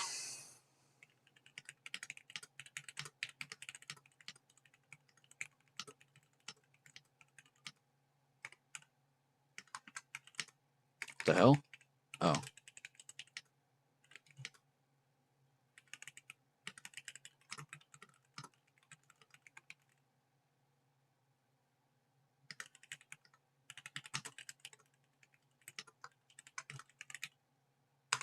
Very, very sick trade. You're spot on. The entry was. By the way, I'm typing this. Carter and anybody else who might be like, "Why is he typing?" I'm in his stream. Because I'm also doing it in case some other person in here is like reading or catching up to this and they're not in the stream. So if I'm mentioning you twice, it's why. But a lot of my like text replies are gonna be like TLDR, like too long, didn't read. So I'm just gonna type some just quick stuff. You are spot on. The intro was so good I couldn't pass on a piece for one cons. Yeah, see that's insane. 17% in less than a minute is exactly. Like I bet when you were looking at that on your con, you were like, "What the fuck?" That's exactly what that is. Like some people will look at this and be like, "What the fuck? How did he get 17% of that?" That's exactly how. Because he bought on a buyer candle that looked like it was holding the low, but it's not a buyer candle, as we both know. It's just a relief candle, a reset candle, an in-betweener. Like that's really all it is. The reset before more. Like it's pretty cool. Good shit though. Let's see Gardens now. One con when confirmed under current open with an outside bar on the one. You are really fucking tearing these outside bars up. On the one, scared out when that wick appeared 12%. Let's see. Oh yeah, that was fucking weird. I don't even blame you. So we won't talk about that, but let's talk about your entry at least.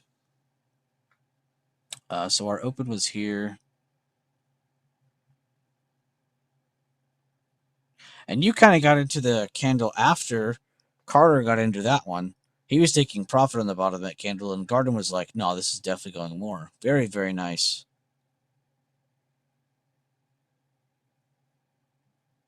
I honestly can't even talk about the second half of this trade because I remember when I was sitting here and I saw that and I was like, what the fuck?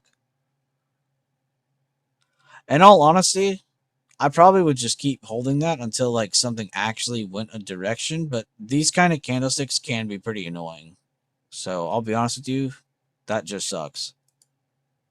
Nothing you could have done about that second part of the trade.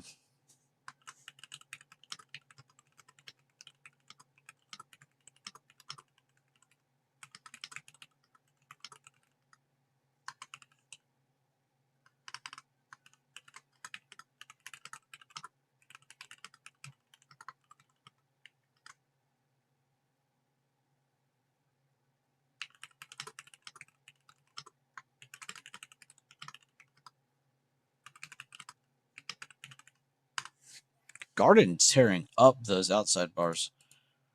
She did it on the one today on her trade, and then yesterday She was technically the person that called it on the market, and that ended up being high of day. That candlestick right there, it's an outside bar, higher and lower. That was, if you take a fib from here to here, where it first catches a bid, the 50% is like right here or something, or like right above these wicks, or right at the meat of the candle. And it kind of told us like, okay, this is a lower high retest, also known as a Lee test, a Leland test.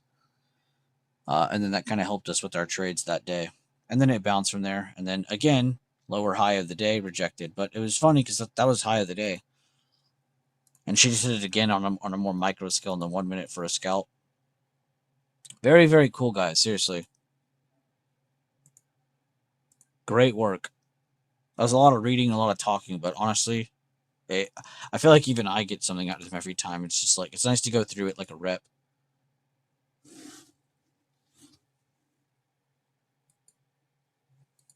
Oh my god, look, Linwood. Speaking of BB Workshop. Third trade today. 2 smaller scalps from call out and stream. Rejecting 660 level here with 5-minute hammers. Oh my god. Trade review sexy. And remember, guys, Linwood was only doing like paper trading, mental trading, all that stuff. And he is honestly in a comfortable fashion just transitioning into like real trades, no problem. But I truly believe it's because the amount of reps this man got. 4 minutes and he caught, what is that, 43? What's 4,300 divided by 124?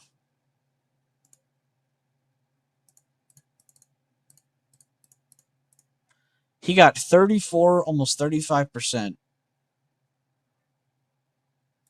in 4 minutes. That is insane.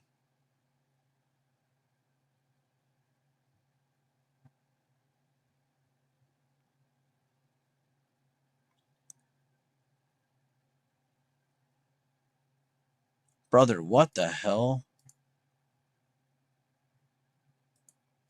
Really good trade review, too. I like that he said 5-minute hammers, rejecting 660 level. Like, pretty clear cut. You know, try not to make it confusing or anything like that. Also, Linwood, feel free to bring them in here, too, if you want, since you are part of this. I'll share it, because this was honestly kind of sick.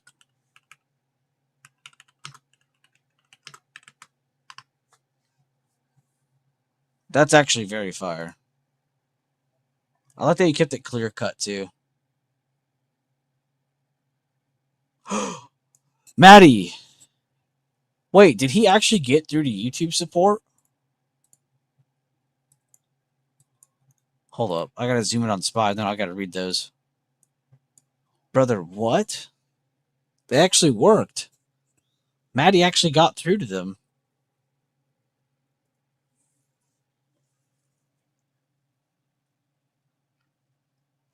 Trade review and the review. Oh, my bad, Gary. I just got to it. No, you're good, Gary. It doesn't need to be detailed. I mean, detail is fine. It's nice to highlight things sometimes, but not every trade review needs to do that. It's too energy. Like, it takes too much energy. Not every trade review needs it, you know? And you've done a really good job of already, you know, displaying that you understand what's going on. You don't need to do it every time. So I appreciate you keeping it simple. It's kind of easy on me, too. But those are some of my favorite trades, though. Good shit, though. I was probably oversized, even only having one contract. They were very expensive. Wow, really? Garden? Are you guys taking nice contracts? You and Carter already did that today. Don't be mad about that. It allows you to create more stable decision making, because if you have a cheaper contract, you put yourself in more volatile decision making where you're like, oh, I can hold this longer. It's cheap. I can afford these. Or I'll only lose $27 if this happens. Like, blah, blah. You know, you put yourself in a point where you're like not making the decisions you would otherwise make in an actual trade, right? So when you're in a more expensive contract like you guys did today, Carter and Garden, I'm sure you guys were making your decisions and you were happy with making them because you were like, you know what, 17%, 21%, this percentage, you know, you're probably actually happy with it because it was more than just a couple bucks here and there, like we're probably used to on some of those cheaper contracts. You know what I mean? So in a way, I'm proud y'all got more expensive contracts because you were actually able to make your decisions and kind of stick with it instead of being like, oh, I could have caught more, or I could have done this, or I could have done that. Like, you don't. There's no looking back now. You're actually probably really proud of it. Again, no control of the second part of that trade, but y'all did really good. I think it helps create more stable decision making.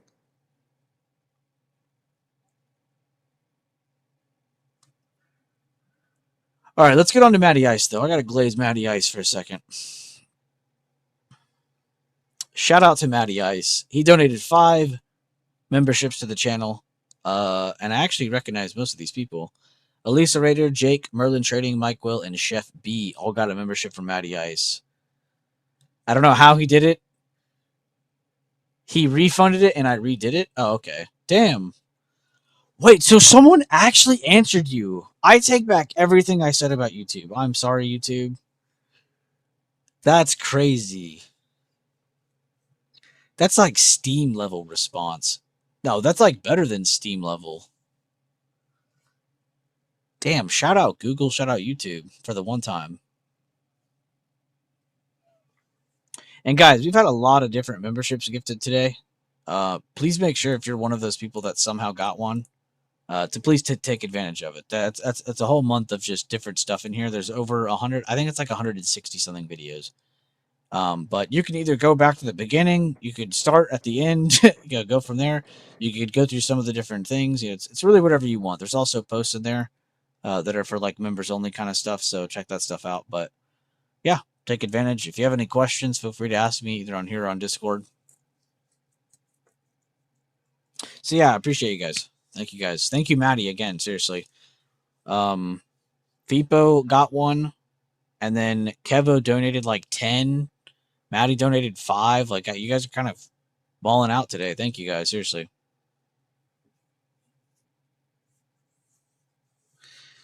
Oh. Damn, you don't know how many times I've told myself what you just said, what the stable decision-making thing? Or the keeping it simple thing, because you already kind of know what you're doing thing. 3 strikes out, the money at 1.30 to 150 a con isn't as normal. Normally in the like 80 to 100, so it had to be watched. Oh, okay.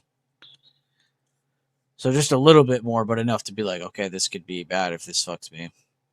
Well, focus on like 1 or 2, like I said. Or like Garden did, just 1, if it's like a contract that's kind of out of your range. And then focus on just making good decisions. Like, if it's part of the prep, or if it's part of the plan, or part of something that we talked about, or something that you were kind of going over on your own, like, do it, do it. And then be happy once you're done with it. Right? I don't care if you got 6%. I don't care if you got 600%. Be happy with it. Review it. See what you did well on, and then flip the script and see what you missed. Right? It doesn't need to be what'd you do bad on. There's not always negative and positive. But what constructive criticism could you take away from like what's there? Oh, there's a bearish hammer at that resistance. I was already bearish, but that's kind of cool that popped up after. Oh, nice, cool. That kind of adds on to my bearish thing, bearish, intuition. Oh, we got a low of day and it did a retake on the next candle after it already kind of held around here. Oh, wow, got a bounce. Nice. It kind of makes sense. Let's see if we can get to this point. Just some forward thinking practice too. Maybe you're here and the market's still moving, going over stuff before it happens. Low price contract holding. Oh, yeah. No, you will. If you trade cheaper contracts, you will have more volatile decision making, whether you think it or not. Because there are going to be moments where you inevitably are just like, you know what, I'm just going to hold it, or you know what, let's see if this works out. And you're only doing that because it's a contract you don't care about losing. But if you do that 3 or 4 times, you'll die. It'll be death by 1,000 cuts. But if you have like one nice priced contract that is going to move pretty well, like, I'm not saying that's what everybody should be doing, but I'm just saying I like that they did that, Garden and Carter. Because it kind of shows like, oh, okay, nice. I could just focus on just this. I can get my gain. I can be happy about it, And you don't feel like you were left out of anything.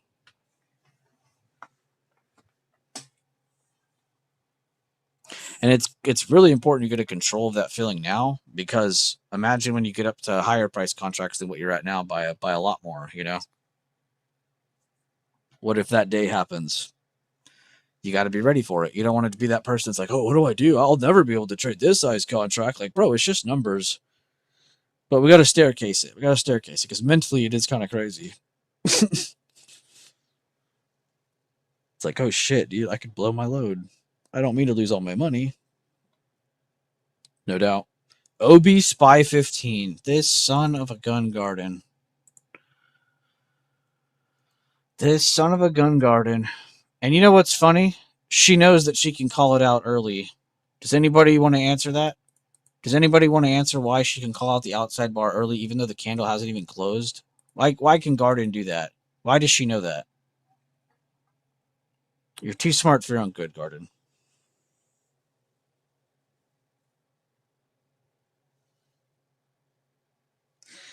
Does anybody know why? It's kind of like a super obvious, stupid, easy answer, but it's just like you could easily overlook it. It's already an OB. Exactly, because it's already an OB. This candle could fall, turn red, turn purple, turn yellow, turn red. Like, doesn't matter what color this candle turns. It's already created a low and a high outside of the previous candle, so it's an outside bar.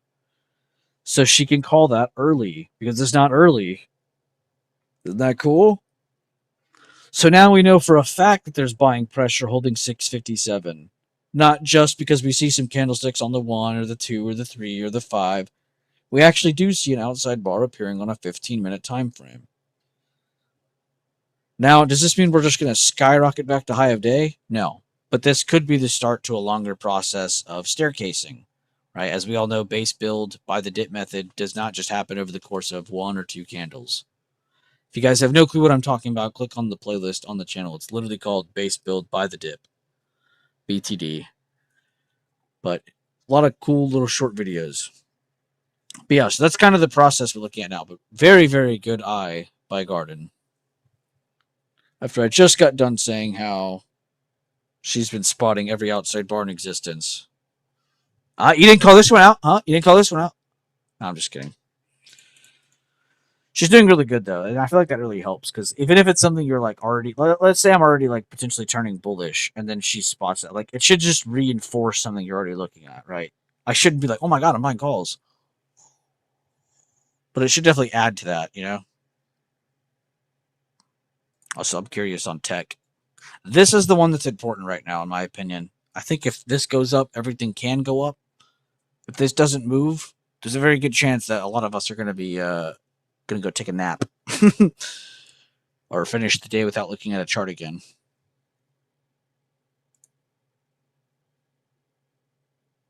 Oh, Warner Brothers. Have they moved yet? Dear Christ.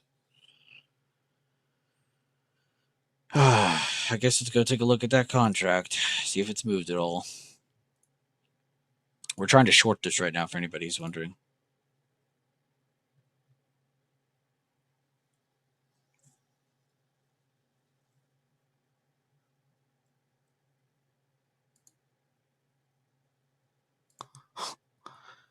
Okay, we're down. Because of the pacing. Fair enough.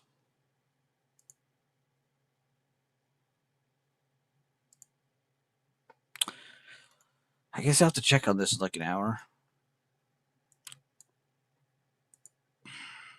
If it's going to hold like this, though, I might as well hold. Since it's my first time trading it too, I only got like one or no, I only got 2 of them. Sorry. I think at first I was going to get one.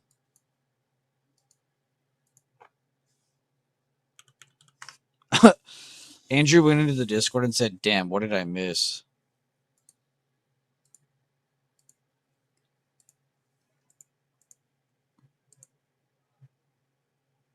I guess I'll update WBD if anybody's in that with me.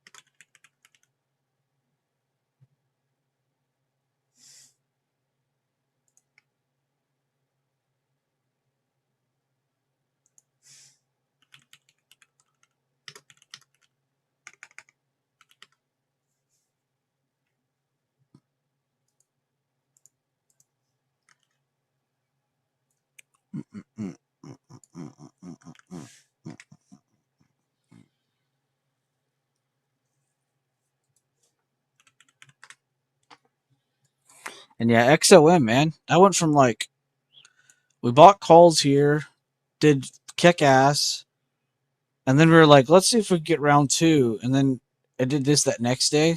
We didn't enter yet, but we were like, let's see if we can get like another like confirmation beyond that. And then it did this. I was like, okay, we're not trading it. Shit. Sorry. My bad.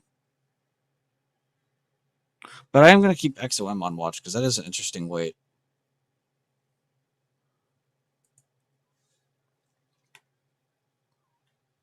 I won't lie though. Every chart I looked at yesterday looked like today would be a red day for every chart. So in that instance, we're right on like 80% of charts right now. But of course, there are some really good charts that did get some upside.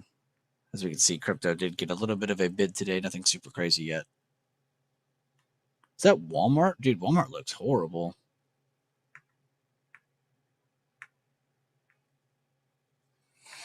Visa and MasterCard, man. And I'm not gonna lie, I typed out a play for this in the chat, but it was like $435. And last time I did that, I was the only person who answered it. So I was like, you know what?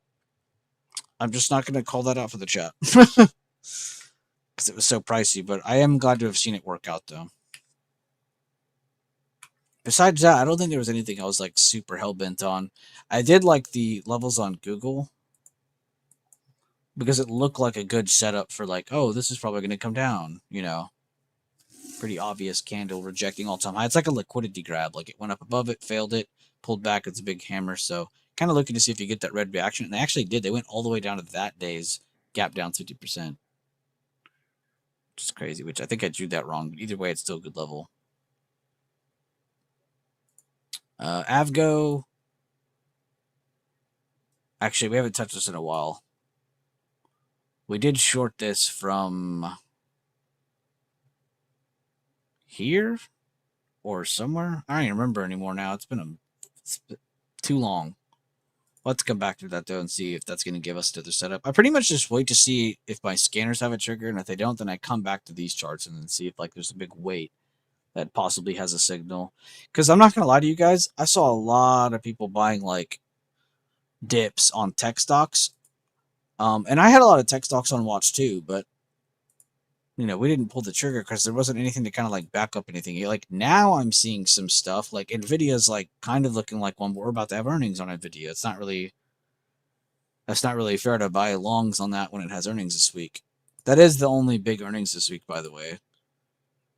In terms of like some of our top weights, I think Avgo does soon too. No, they're in like the middle of December. Never mind. But Nvidia has earnings after hours on Wednesday. Very important. So I would probably avoid swinging a lot of tech related things, or opposite of tech related things after hours Wednesday, because Nvidia has any kind of crazy catalyst, you are going to see effects on other charts because it is.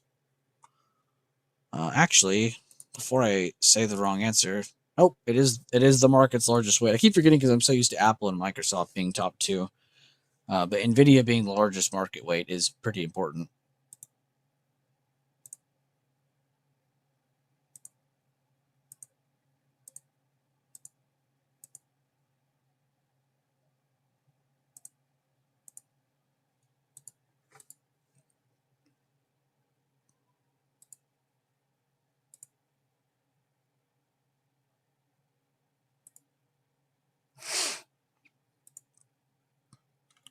I gotta get a screenshot of this.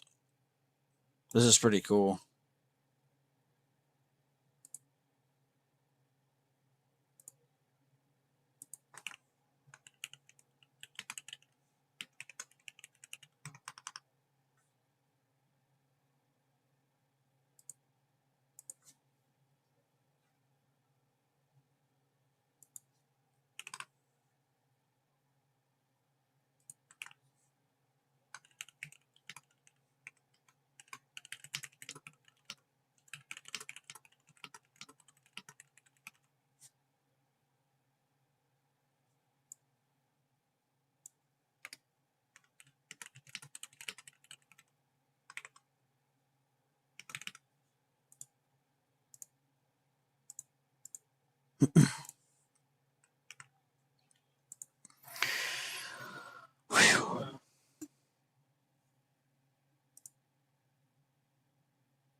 Yes, slowly in it to cons.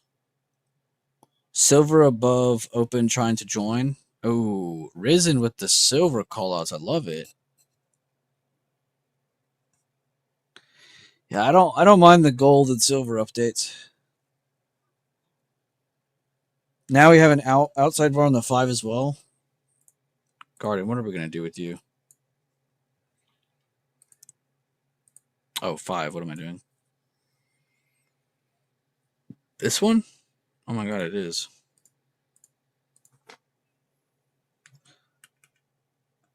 And then to add on to that, you have a candle that closes above the 660 level.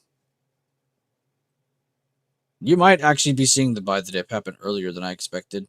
Because when I say that shit, I'm like, yeah, I expect for this to go down, and it either does a liquidity grab and a higher low, or it doesn't do a liquidity grab at all, and it does a higher low. Like a lot of the time, it does the higher low to some extent, and then it bounces. But to this one, it just did the liquidity grab, and now it's going off the first move. So I guess it's allowed to do that, but you just don't plan for that as much because it's not as passive. It's a little bit aggressive. So of course, when you're wrong, it's really easy to be like, oh, well, I should have waited for more confirmations. But when you're right, it's really easy too. You'll be like, oh, it was green, it liquidity grabbed it at the low, da da da. You know, it's like so easy to like criticize yourself.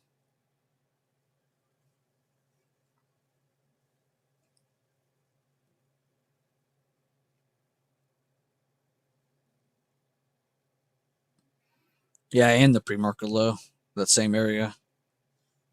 That's crazy how many things are lining up. Like pre-market lined up today. The gap down fib lines up. If you draw from previous day high to previous day low, all those levels line up. It's a little weird. And it's been like that for weeks.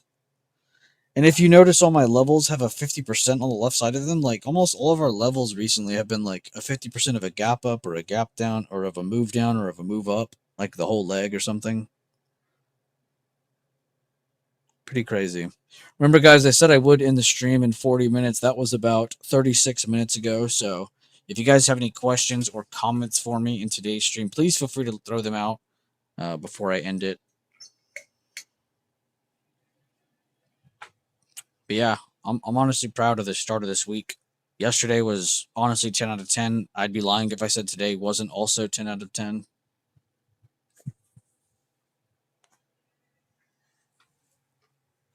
I really hope some of you guys are enjoying this or getting something out of it, whether it's getting a trade and earning money from something or getting a lesson. Maybe you're learning something and it's helping you on your own chart. You know, I really don't care to what extent, but I just hope you're getting something out of it. We're one of the very few groups, and that's probably why we're not the most popular to any extent. We're one of the few groups that don't really like to sit here and just be like, call outs this, call outs that, call outs this, call outs that. Like, you'll hear me constantly be like, yeah, I had like 3 trades last week. Yeah, I had like 2 trades this week. Yeah, I had like 4 trades this week. Like, we're not really catching a shit ton of trades, and I almost promise you our win rate's a lot better than most people you see on the internet. And it's not, and I don't even like to say that because it's just really weird feeling saying that kind of shit. We're better than other people, but I just want you guys to know you should be very confident in your own system and in your abilities and the things you look at, the prep work we do in here. And it's funny because like anytime I ever get a hater, we prove them wrong and they either fuck off or they turn into a fan. You know, they turn into someone that turns into a really cool leader in the community. Because a lot of the time I just tell people like, you don't believe me, test it for yourself. You know, test the levels for yourself, test what I've talked about for yourself. You know, I'm not here to make you believe me. I don't care if you believe me. We do it here live on the stream. We do it in the almost 1,000 videos on my fucking channel. You know, it's pretty crazy. There's plenty of people in here in my group that are a lot older than your average trader from these other communities full of just children who have no idea what's going on and can't sit still. You know, I have a pretty awesome community of very mature people, not just in age. I genuinely mean just in their life and the way they make their decisions. But it's really cool because it just adds like another effect to the chat where it feels like you kind of have like that veteran effect from everybody where like kind of feels like everybody in my chat knows what they're doing, but in reality we all rely on each other. We all not 100% rely on each other, but to an extent where it's nice to have for reinforcement, you know? It's just nice to have. And I think that's the difference between us and a lot of groups. I think too many people put emphasis on, does your guy do call outs? Like, what? If that's your first question, you're the problem. So it's kind of nice that we have a group full of people who are really here to learn and actually take away from this and do it for themselves. And we do have call outs. That's the cool thing. Like, we don't like to act like we do because we don't want, you know, a bunch of idiots coming in here, but you know how it is. So I appreciate everybody in here keeping it to such a high level of maturity in the group, seriously, because I can't do that on my own. If I don't have y'all's help, there's no chance in hell. So I do appreciate you guys for keeping that level of maturity as well. Leading by example too. You know, I like that we all treat each other as like true leaders of the group. Like we don't have followers in here. There's people who probably paying attention more than others, sure. Learning more a little bit more than others, sure. Lower highs and lower lows, you know it, brother. If we touch 50% again, I'm gonna take a short bet. That would be good. After if it goes straight up to it in one move too, Kevo, I would be really confident in that for like a quick scalp because of the amount of movement it has and how it might have exhaustion on the back end of that. So 660, 21 for you. Good looks, good looks. Thanks. No problem, dude. Thank you for being here. And thanks again, Kevo. Thank you, Kevo. Thank you, Fipo. Thank you, Maddie. Thank you, anybody who donated memberships at any point, honestly, on this channel, not just today. Very cool. It's my birthday last weekend, and we got all these gifted memberships and shit. And it's not like it's life-changing money or anything, but it's just cool because now more people might actually like click on the membership content and see if it helps them or not. Plus, it's not like I paywall a lot of stuff. Let's be honest. A lot of the things that are in that membership, I've already shown a lot of you here in streams. It's not like we paywall really anything. If you just show up and talk to me, I'll basically give you the key to the city. You know, it's kind of how it runs in here. I engage with anybody who engages with me. I don't know if engage is the right word I should be using. Interact.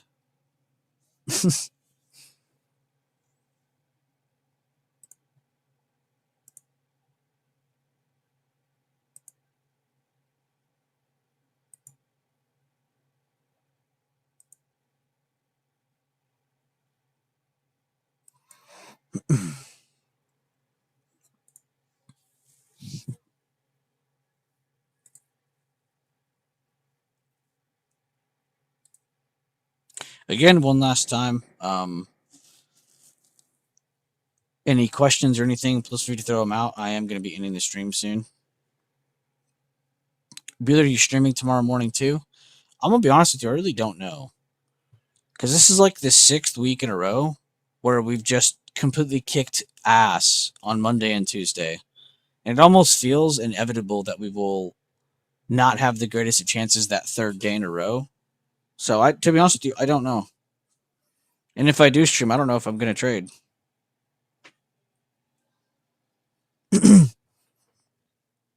I really don't know. I'm an open book right now, so I probably will. But I really like to set an example in my group, and it's already been proven multiple times.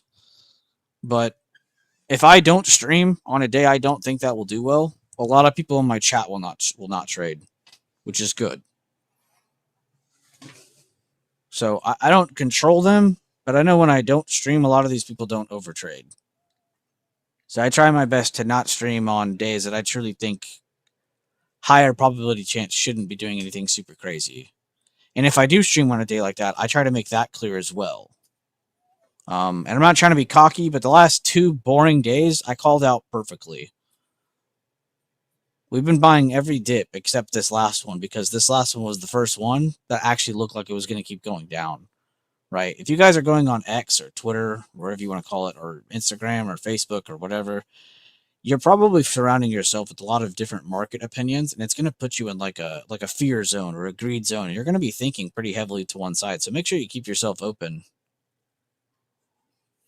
You're allowed to switch from bear to bull, bull to bear. I don't know why most people think they have to be just one. You should be a long-term bull at all times. I don't know why you wouldn't be. With that short-term shift sometimes of, okay, I could see things slowing down here. It doesn't have to be the end of the world every time a red candle appears on a daily.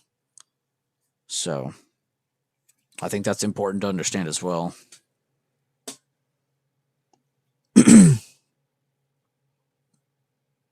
If I do stream Kevo, that'd be cool. I'd be down. Respect, I would watch a General Chill stream if you do. Yeah, totally. We could do some of those. I'd be down.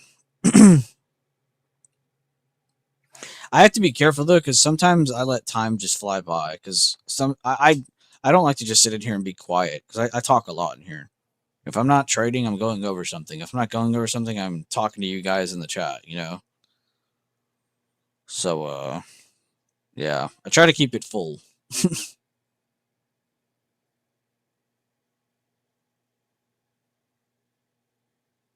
It is funny though, because if you go into the Discord, there's a lot of people though too. Even when I'm not streaming, there's still a lot of people who provide plenty of really, really just clear updates. Like Kevo, especially Woots. These are two people that just come straight to mind. But there's plenty of other people in the chat too, just like that, who honestly are just there to be themselves and share what they see. And it's funny because a lot of the time they're right. It's just you don't want to just follow people in the group. You want to actually understand where they're coming from, why they think that stuff, and then how they can follow through with that themselves. Because a lot of the levels in my chat are all the same for everybody. They're probably trading away from the current day open. They're probably trading away from a gap 50%, or they're waiting for one of those levels to be tested or rejected so they can get a better risk reward buy on something else they're looking at. A lot of the time it just comes down to focusing on important levels, and some people in my chat are just really fucking good at it. Some others are still catching up. Some others are just got here. They're just learning about it. But it is nice when you go in there and get some reinforcement from anybody in there. I know I get a little bit motivated more on my trade whenever I see like Garden or Kevo or just, any random nerd from the chat that I know really well. It definitely reinforces a lot. And it's not taking a call out. You're still doing what you wanted to do. It's just nice to actually follow through with someone else's post as well as your own. Learned a lot from just watching today, so not really upset about not trading. Grateful for y'all. Damn, well, I'm happy to hear that, man. This is the Josh and the trade floor, right? The Josh with the heart.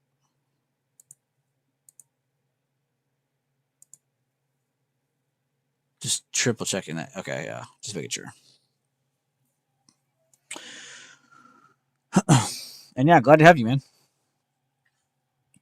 I know that I have a bunch of people in my chat who are perfectly lined up with able to join my stream, and then there's a bunch of people in my chat who are too busy at the exact times I stream, and they can catch replays of them or just focus on the Discord because it's not making noise. So either way, I respect it. But thank you for tuning in, bro. I really do appreciate you being here. And good mindset too. I appreciate you saying that. He said, learned a lot from just watching today, so I'm not really upset about not trading. I think that's very cool. I think it's so easy to get caught up in frustration. So I think it's a really, really big thing to point out small, giddy stuff like that. Did you change the world by not trading today? No. Did you change the world by having a positive attitude? No, you didn't. Sorry to tell you that.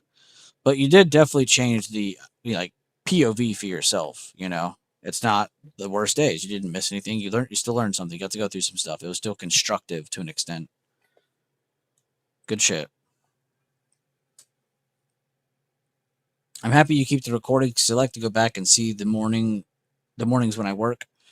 Yeah, that's honestly the recording people. I have a lot of people who go back and watch recordings, and I'll be honest, that's the big reason I stopped playing music in my streams. Because I figured it was a lot easier to go through these with no music and just kind of having just the voice and the chart. If I had music playing too, sometimes the sounds are going to be a little bit weird. Because you'd be surprised how many people actually do go back and watch my recordings. I have people who message me still and be like, yo, I just watched this stream from blah, blah, blah, blah, blah. He's like, bro, did you see Tesla was over 1,000? I was like, yeah, you're literally clipping from my stream. So, but I appreciate that. I'm happy to hear that.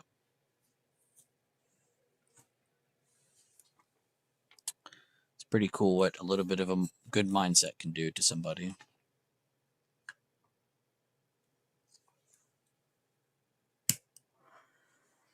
It's also just cool having people in here that I'm not used to seeing all the time too, because some of those people that can't be in here all the time, it's kind of nice catching up with them here and there.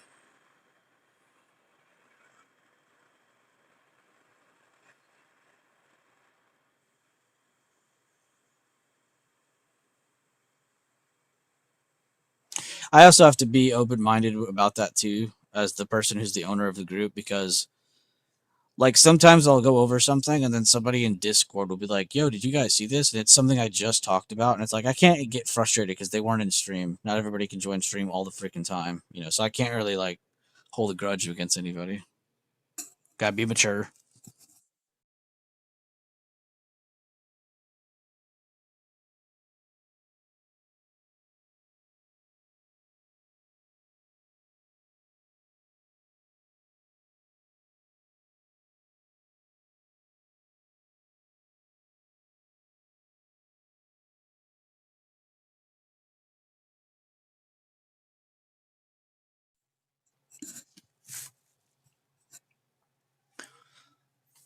Taking a slight 6570p here.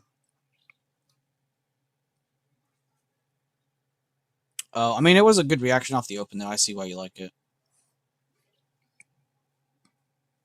I'm just chilling, but I'm gonna definitely watch this with you. Here, I won't in stream yet. I'll be right back, though. I need to grab something.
All right, change your plan, guys. If we can get to 62,000 and a half likes, I'll stream a lot longer today. Something just canceled, and I can stay longer. Which means I can chill and talk to all of you a lot more. She's using a bit of this week's gains for this. Good looks, brother.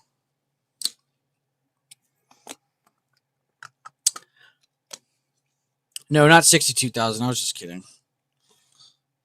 Everybody who's actually watched me for any period of time knows I genuinely don't actually give a fuck about how many likes we're getting.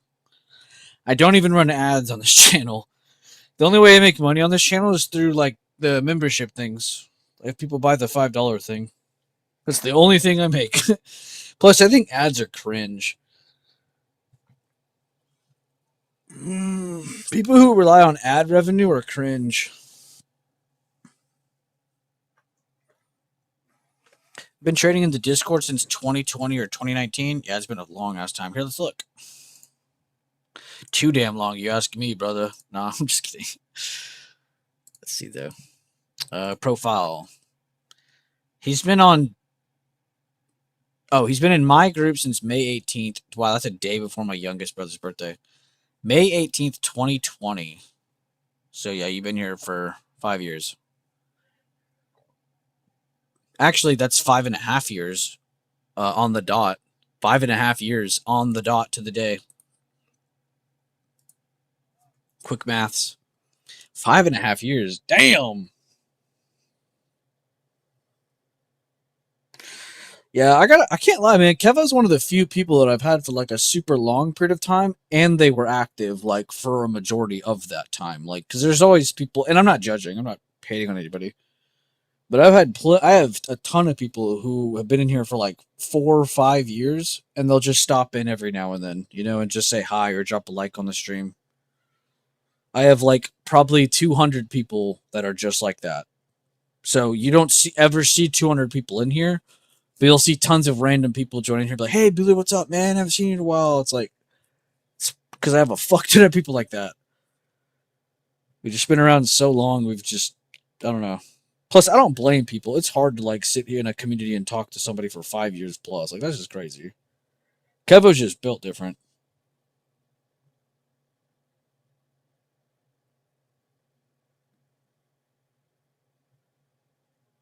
That is so cool, though, Kevo. Good shit.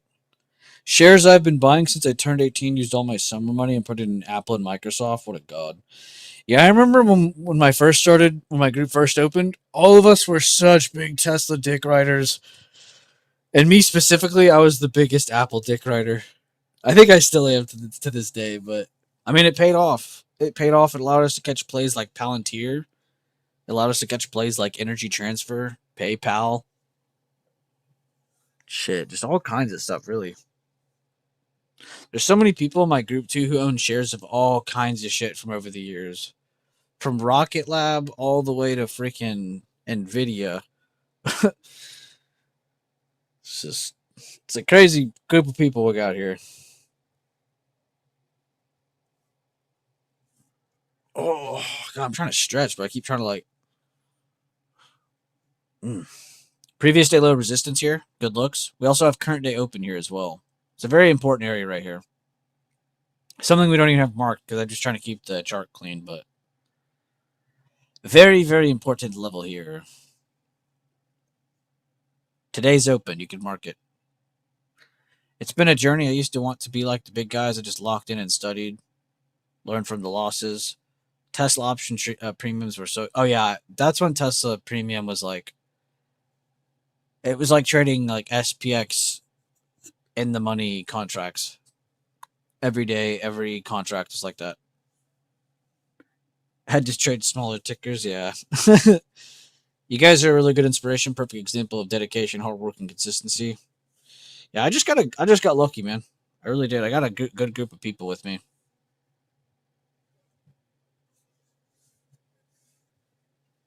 A lot of cool people, and every time I like begin to start to shout out like how many cool people we have in the group, I can't like start because it's like there's too many of you where I just start saying too many names and then I'll leave somebody out. So it just feels a little, kind of awkward. But there's a lot of really cool people in here. You could of course see the Discord too on your own and just see some of the leaders in there, and it's just so cool. By the way, I do recommend that if there's anybody in here who's not in the Discord, you don't even have to be a paying member to see the trade floor. I did just recently take away perms for people to start posting in there, just so we can keep it more member focused. Now that we got kind of everything back up and running, super active again. But yeah, I do recommend you at least glancing at it or checking it out because there's a lot of really cool people in there that genuinely just want to share some cool info.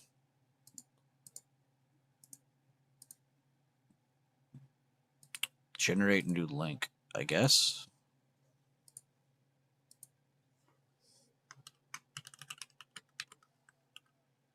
And like I put a lot of emphasis on like please don't get like membership or anything yet because there's a lot of like things you can look at first, kind of get like the lingo of what everyone's saying, and then you can jump into things if you really want to. But even then, you could still just join the streams. It's not like it's the end of the world. But I would say a really good starting point if anybody's trying to get like where Kevo's at in terms of like being able to read things or like CD, like knowing what are the best levels, how to read them, the context to read away from them. Like there is a really good playlist that's set up for anybody that wants to catch up to anybody in the group, like that, and it's open. It's free to everybody. Welcome to BB. You do need to be a member of the channel, so I guess it's a good thing that Maddie and Kevo donated so many memberships today. But if you have access to this, if you're a member, you have access to that BB Theory. Just ask me for the link or look in the membership tab. It's literally posted in the post. But check that out. This is not just charting and stuff like that. This literally goes into the deep thinking and the theoreticals of every little thing that we talk about with our levels, the probabilities of things. Oh, above today's open. Why do we think that? Why do we talk about that? So yeah. So check that out. I like to challenge how much we truly understand everything about our system, just because, like, on a surface level, it's super basic. But when you start to learn a couple things, you're like, holy shit, there's so much that goes into this. Like, there's like a lot of like intuition that you end up learning over time, and then it's just kind of nice. Like, you can just take advantage of it, and you'll have quicker thinking, because it's intuition. It's not like an indicator type confirmation where you're a little bit late to the party. Not hating on indicators, but you know what I mean. Want to get to the point where I can share my opinion and make it make sense. Oh, and it makes sense. I feel that. Honestly, I think to the point where I can make it make sense, it's the English part, where I'm just like stumbling over my words every other minute. Learning the Greeks too. And what's funny though is, like, people say learn the Greeks, but like you really only need to learn like a couple of them. Like, you really just need to learn like delta and gamma if you're scalping or day trading. I will never understand why people are like, dude, what about theta? Theta always fucks me on my day trading. Like, that's not your theta fucking you on your day trading. That's your strategy fucking you. You should never be holding trades like that. Unless you are just literally doing like a scratch off lottery ticket. And that's your decision. That's your choice to do that. Cool. But people always act like theta is their biggest problem. It's like, no.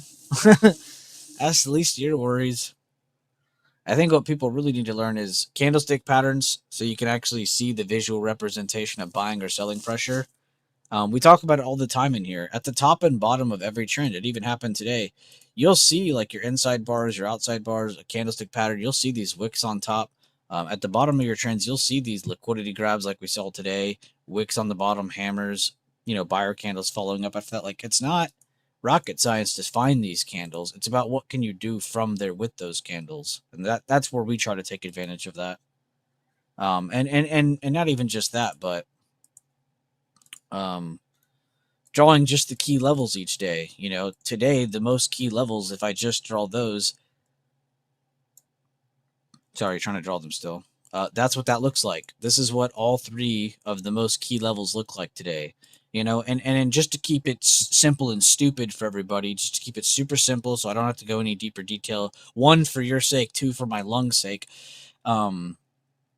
Is understanding just the short and simple of it. If we're under one of these levels or breaking under one of these levels, there's a good chance we're trying to continue down. If we're above one of these levels or breaking above one of these levels, there's a good chance we're trying to go up. It's just all probabilities, right? So imagine if we're under one of them, under a second one of them, rejecting it, and we break under the third. Does that mean probability increases? I sure think so, right?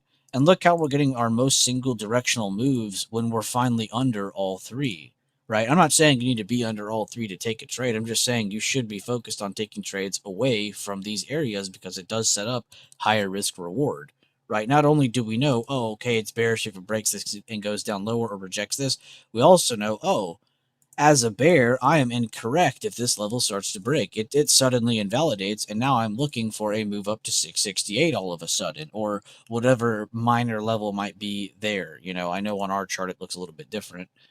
Like that. We have a bunch of different levels on our screen right now, but I'm just going over just the short and simple of it, really. Like, it's honestly amazing how you can use just some basic stuff. So you could literally use these levels without even drawing them, like just having them on your screen, right?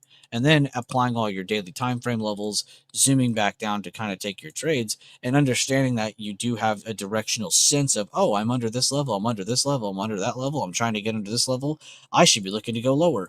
And right now, a lot of people might be looking at like Kevo right now. Like, why is Kevo looking to short this right now? Well, I don't know. Probably because we're still under all three of those levels again. We've pulled away from it, got our profits, and now we've reverted back to this, where it is kind of setting up for another risk reward for, oh, okay, if this goes down, I can make some good money. If this goes back up and breaks above this, I'm obviously wrong, and I can get out before this truly starts to hurt my pockets.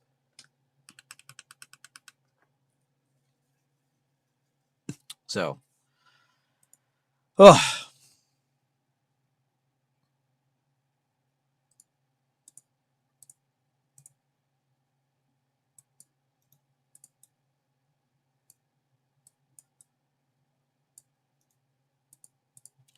I think that's too why a lot of the time you don't see me mark this stuff. I think I've just gotten so used to just seeing it without drawing it.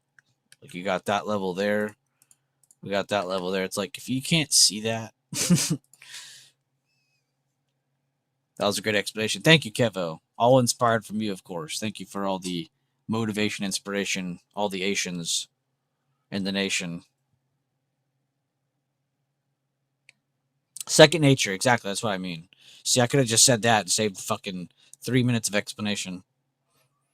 I'm also not trying to come off as cocky because I don't want you to think like, oh, he did this overnight. Like, no, me and Kevo have been doing this for years.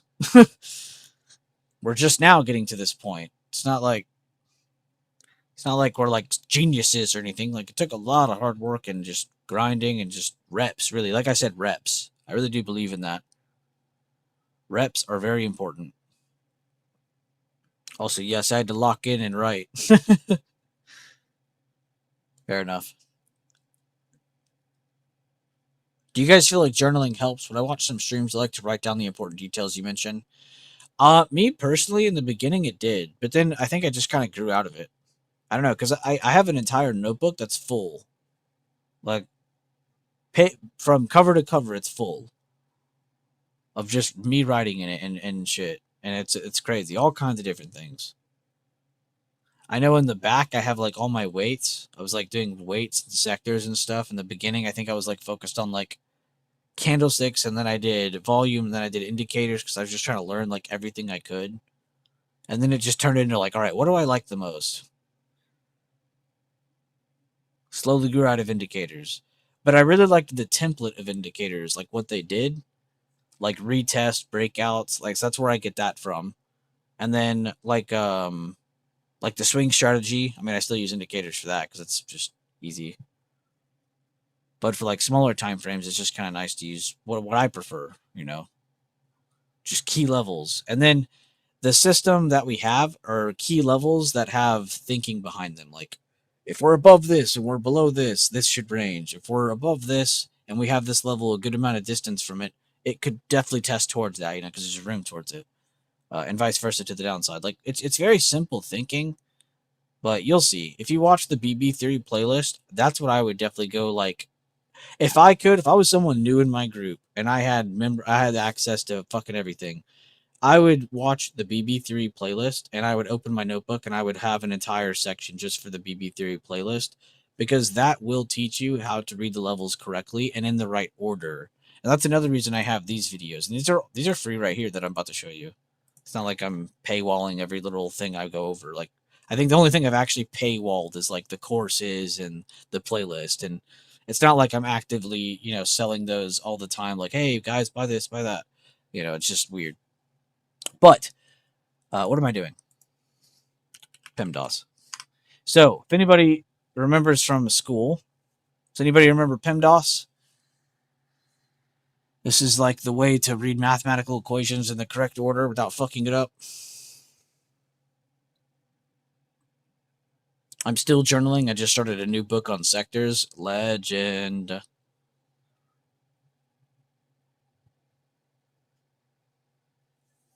By the way, I see that he's streaming right now, but Stock Market Live. This is probably like the only person on the internet you should be watching if I'm not streaming. I've said this time and time again. This is the only person on the internet you should be watching. It's a little bit hard to watch some of his stuff on his screen. He's got a lot of people too, so good luck. Yeah, he's got like 3,300 people watching him right now. That's crazy. But yeah, pretty cool guy. And he goes over like price action and like actual macroeconomics and stuff. Stream looks like Wall Street. Yeah, it's a lot to take in. I don't watch him anymore, but he's the only person I recommend. I used to recommend someone else too, but they're deceased. So I can't really recommend them anymore. By the way, that person, if you do want to check them out, this is where I get a lot of my like I was already into candlesticks, by the way. I didn't learn candlesticks from this guy, but I learned about the history of candlesticks. I learned how to correctly read them in the correct order. It isn't just use this to do this, use that to do that. It really is like a little bit more. And he even used the same strategy as me, and he had like actual terminology for it though. Like I would just be like, I'm buying above the 80 MA or I'm buying above the 90 MA towards the 21. That's my whole strat, you know. But he actually has like a whole thing and terminology for it. So if anybody's interested in like deeper thinking for my swing strat, this guy actually has like a more professional like outlook on everything I've ever done. Like way better. So definitely check him out. Rest in peace though. But still, I still like to share his content because it is pretty high level. And it's insane to me he doesn't even have like that many subscribers. Like, let's be honest, 21,000 really isn't much in the grand scheme of things of YouTube, especially with the content he was doing. But back to what we were talking about, doing things in the right order. If you guys remember PEMDAS from school, doing mathematical equations in the right order. Of course, if I told you to do this and I didn't give you PEMDAS and you all came up with different answers, 100 of you could give an answer and almost all of you could be incorrect just because there is only one way to get the answer. It's that kind of thing. It's the same thing with our levels. There's only one way to get to a good trade. You got to use the levels in the right way. So if you watch this video and this video, it kind of goes over this. I mean, it doesn't kind of, it does go over this. But it goes over that stuff. It goes over just how to do everything in the right way, in the right order, from the right levels. It goes over candlestick patterns to some extent, not too heavily, but I would definitely check these out if I was anybody new in here. Like I said, the playlist. Welcome to BB Theory. Super helpful.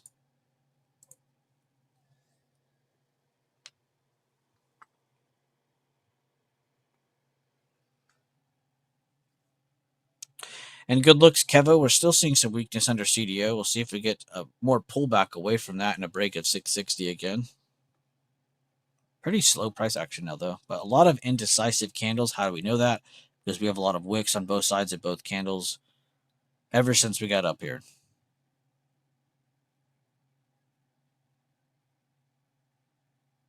Yep, order of operations. There's only a part 2 because I had a lot of people ask me to do like a longer version of it because that first one was really small. So that's why there's a part 2, but it just goes further in depth on a little bit more. And then that's why BB Theory playlist exists because it's like the same thing for that, but for everything. I just go a lot further in depth and not really ranting, just a lot more talking. But I do talk about charts and stuff as well within that playlist. But it's just nice to actually hear from my mouth or from from the source how to look at everything right, like how to look at everything correctly. There is a correct way to look at things. That's why sometimes you'll see me say like, oh, like yeah, that trade looks good, but this is like, I don't know if it's worth it. You know, it's like you'll find these in between type setups where you're like, but you'll see why after you see that playlist. It's like a probabilities kind of thing. Yo, what's good, Alst? I said I wasn't going to end stream until Alst got here. Goodbye, guys. No, just kidding. Order of operations and staircase method. Yeah, a lot of people say that one too. Staircase method is like their favorite. I hear a lot of people always mention that to me as well.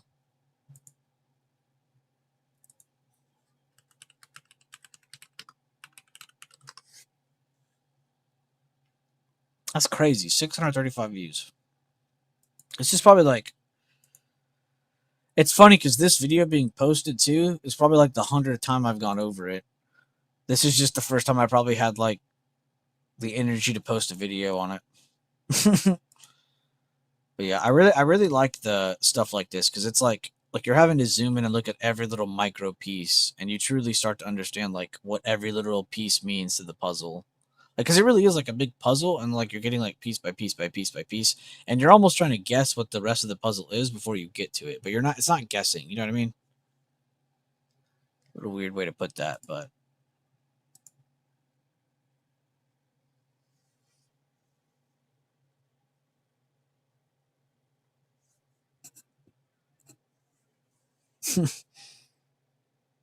Oh, and you love 80% entries? Yeah. I think it's just like the concept of it, but I really, really enjoy it when I got to the 3 types of retest, that video or that stream or whatever the F that was called. But that's definitely one of my favorite videos on my channel because I put so much effort into this slideshow all on my own. And then I'm like really, I know I don't seem like an introvert because I'm like always streaming and I'm like talking to you guys and stuff, but like, I mean, I don't have a face cam. I'm in my room right now. Like, it's not like that takes an extrovert to do that. So I really don't like doing like outside events or like talking to like other groups or like going into like other people's like streams or doing that kind of weird thing because it just feels weird. Like, I don't know. It just feels weird. So that was like a one-time thing. So that was also kind of cool. And that was on like a legit platform, so that was kind of cool. I got to like share my stuff on another person's platform, and it was like a legit platform. Streams where I can relax home and watch the best times.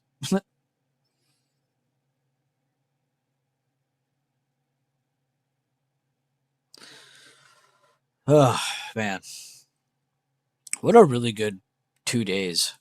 And it's funny because I really don't take enough time in these streams to sit here and like I say glaze, but I really do mean like review.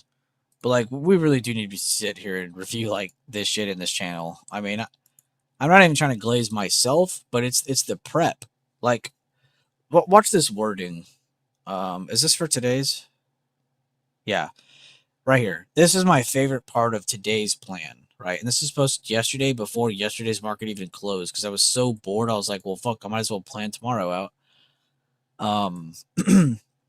But I said the same way that we use 668.71 to 669.46 as a key area for direction, we will use this area as a key area for direction now.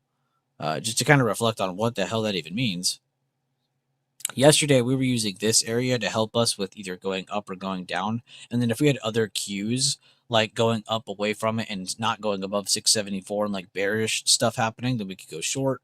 If we ended up going above that, then we knew that going up to 680 was possible, like on a Tuesday, like today, and stuff like that. So we're just using it for key direction. And then today, the exact same plan, but different levels, different numbers. It's the exact same thing though, right? We're kind of using this area. I'm sorry, we're using this area, away from this area, if that makes sense. So see how we're kind of bearish and we're pushing away from this? Today when we started out, and you could go back and, back test me if you want, but we already knew before today even opened that we were bearish, even without knowing we were going to open lower. Like we knew we were bearish because of what happened yesterday. Today's just an extent of yesterday, right? We talked about this on the daily time frame even in my channel. Where is it?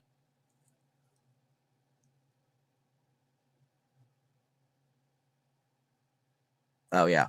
Tomorrow looking like we can see under 664 towards 660, 656 at this rate. And it's literally just because like we went down, then we went up. We've already done this once, right? We already did this whole let's go up off of a relief bounce type bullshit, So either this is going to bounce and give us higher lows in range, or it is going to dump. There is only 2 things it can do, right? It's either going to bounce and hit 674 and give us confirmations over 674 towards 680, which was our plan, like I just explained a few moments ago, or like in this example, or like it actually happened, we get a bearish candle rejecting 674 and it closed. It looks like it wants to just break and move down. What did we get today? A lower open. Pre-market low is at 660. Today's low, 655.86. What did I say in that post? 660 to 656. So make sure you guys are checking that out. I'm also doing the exact same thing for anybody in premium, but for SPX, because I know I got some people who like to spend money on SPX. Yeah, freaks. I actually gave y'all a Triple Q XOK channel, and then we're also doing this little mentorship kind of thing in here too with some of my favorite and just most hardworking members. So we're just working that kind of stuff out and going over super important topics. There's a lot going on in the chat right now. There's a lot. There is a fuck ton going on. I'm posting all kinds of updates and swings and stuff. Kevo's doing a good job. Woots is fucking killing it. We got all. I see. It's not even fair to start saying names because there's just so many people in chat. And then speak of the legend, he actually just posted. I'm gonna go retweet his tweet. My boy username, one of my longest long term traders in the chat.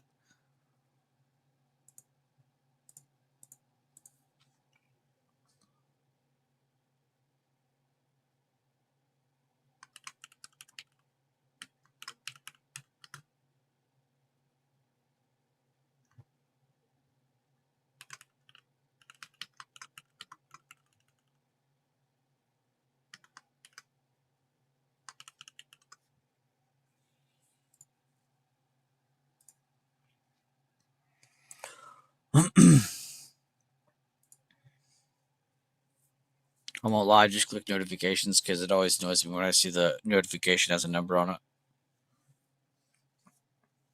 Do you have any rules like if price doesn't move for 15 minutes or 30 minutes, exit and look for reentry? No, not really. Because a lot of the time there's an actual setup, like there's an actual trigger for like, oh, it should do this. If it doesn't do this, you get out. If it doesn't do that, you get like you'll see in the system that's not a problem. But I guess you could just add like a logical function to that though if you wanted. Like to be honest with you, SK, that's a really good idea. You could just be like, well, since my plan was to scalp this, and I'm in it 40 fucking minutes later, I think I'm just gonna get out. You know, that kind of thing. Because I agree with you. It'd be like kind of annoying if my plan was to get in and out of something and then I was in it for 40 minutes. It's like, what the hell am I doing? You're like kind of going against the grain on your own idea, you know? So you could definitely incorporate that. I'm not gonna deny just pure logic. You know, you're smart. Yeah, especially with same days. Like I agree. I don't normally run into that problem personally because a lot of the time I'm making that decision on the fly. Like if you've ever seen a scalping video from me or here in the stream, even this past 2 days or past any stream really, I always say like, "Oh, I'm taking profits here," or like if I see even just like the smallest bit of effort against my trade, sometimes I'm like, "Yeah, I'm just gonna get out." Like, why would I take a 20% loss when I could take a 5% gain right here? And possibly look for another entry or just sit on my hands and possibly wait for the next session the next day. You know, I think a lot of us tend to forget how much control we truly have. It's not about like, oh, do I need to keep holding this or not? Like sometimes you could honestly get out of a trade a lot earlier than you think.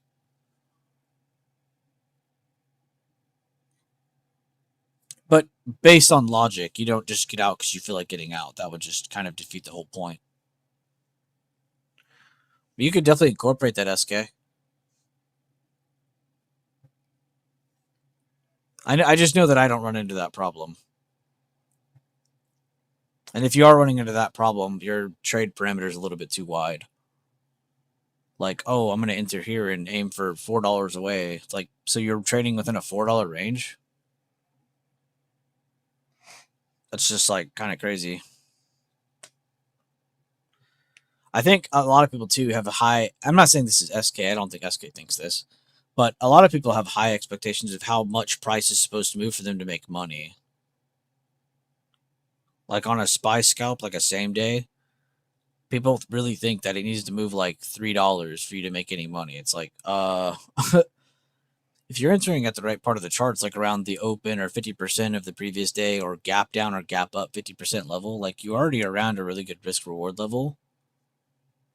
So, you know, it's not like you should be dealing with like really big losses a lot. That should be a very rare occurrence. Same thing with really, really big wins. That shouldn't be happening a lot either. You know, you can work towards that later on, but in the very beginning, you should not be experiencing large losses or large wins. It should be like very minimalized. And then as you grow on, as you start to collect more contracts or be able to afford more contracts, I should say, you know, then you could scale out and then you could start to be like, all right, well, I'm going to take some here and I could take some here and take some here, you know, and actually potentially catch bigger gains, but still controlling the, again, like kind of like the first stage, the minimalization of everything, kind of just focused on, oh, it went down to just this first level. Let me just take my profits here since I can only afford one contract. In the future, you might be saying, oh, let me take profit on 3 contracts here. I have 2 more. Let me see if I can get a little bit more under this and see if it gets down there. And if not, and it bounces and I don't like how this is holding, I'm going to just take a smaller gain on those runners. You know, potentially giving yourself a bigger win without putting yourself at more risk. Hopefully that makes sense, though. And like I said, if you guys have a colored name in this stream, like you have access to that BB Theory playlist, please go find it. I'll go repost the damn link if you need. If you can't find it, I know sometimes it's a little impossible to find those links. But I would love to challenge anyone in here. Like, please go check that out.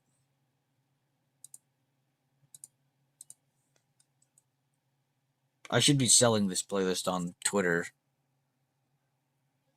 but I'm gonna be honest. I want to just keep this playlist for my group. It doesn't need to be posted super widely. That's how much faith I have in this playlist. Okay, so it does go to there. Okay, so I'll just do a member only post. Okay, cool.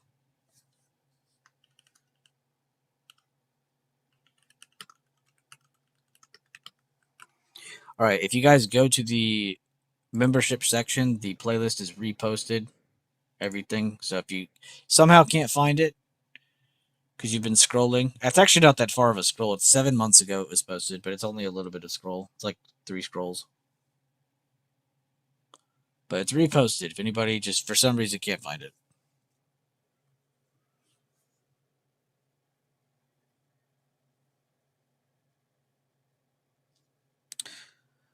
Josh, you don't need to buy it. Aren't you in the Discord? Oh, wait, you're on like trial or some shit. I still don't understand how you're on that.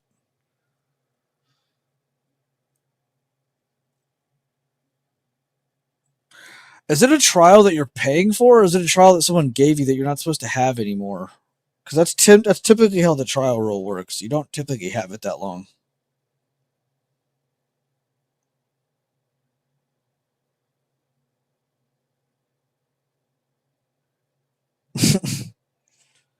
Somebody else is already selling it on Twitter. LOL. Just kidding. I hope. Shit. I would be pissed because I really have not shared it around that much. Whereas my other stuff, you know, I guess I am kind of to blame for people being able to expose it like that and share it around everywhere.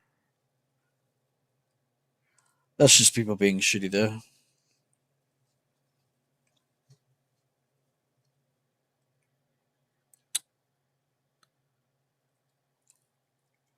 But yeah, I really hope people check that shit out because that playlist has been out for a little while, and I know a lot of my OGs really appreciated it.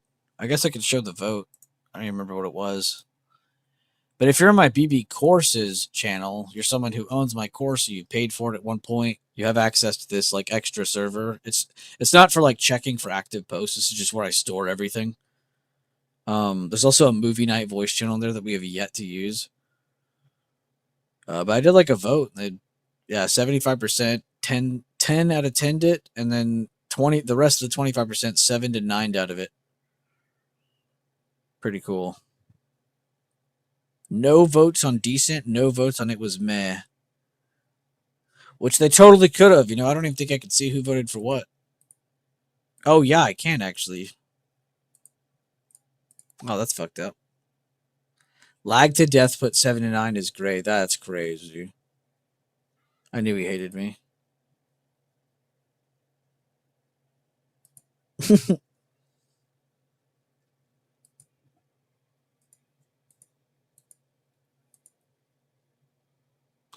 That's crazy, dude. That playlist is going on.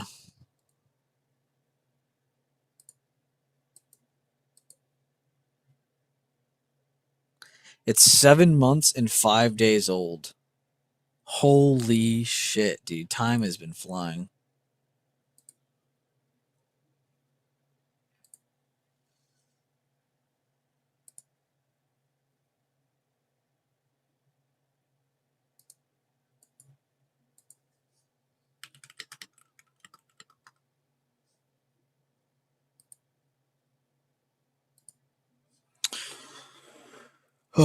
Now I'm getting to the point where my brain's moving slower. What are you guys up to in the stream? What's everyone up to? Oh, that's not what I meant to do.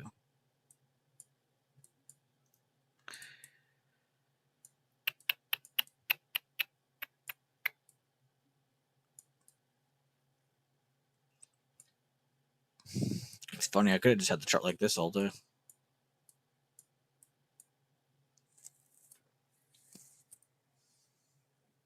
Have to wash your car right now? What kind of car you got? Actually, fuck that. Is the weather hot or not? That's the true question. That's the real crucial question. Carter, good shit. Round of applause for Carter. 34% on the same day.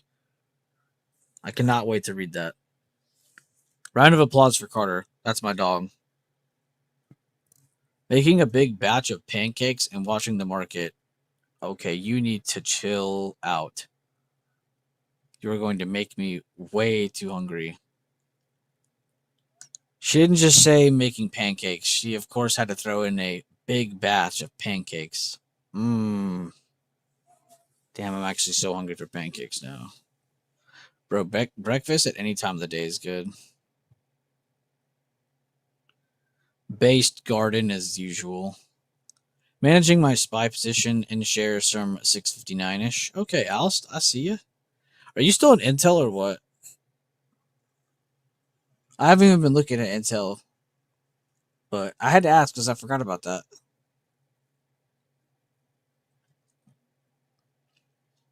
(2017) Acura ILX, and it's effing freezing. Oh, that sucks.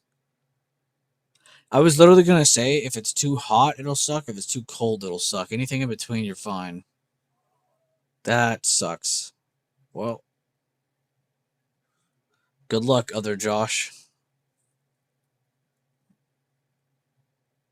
I knew Guardian made pancakes. I always give her the pancake emoji when she says good morning. Foreshadowed it hard as fuck. I'm out of Intel, locked in so much profits. Haha, just focusing on spot. I love how you worded that. Another wording message here. Locked in so much profits. Haha. Just focusing on SPY right now. I fucking love that. Good shit, dude. The con opened at 450, closed at 17-ish. Oh my god. I remember the one update, I guess, before you exited. I guess I didn't realize it. Did you post a review?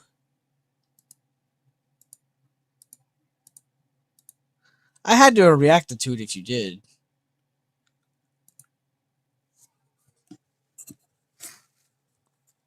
I'm gonna be pissed if I didn't.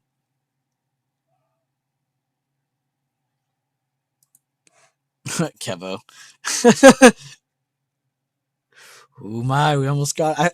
When I read that message, it sounds like someone fishing.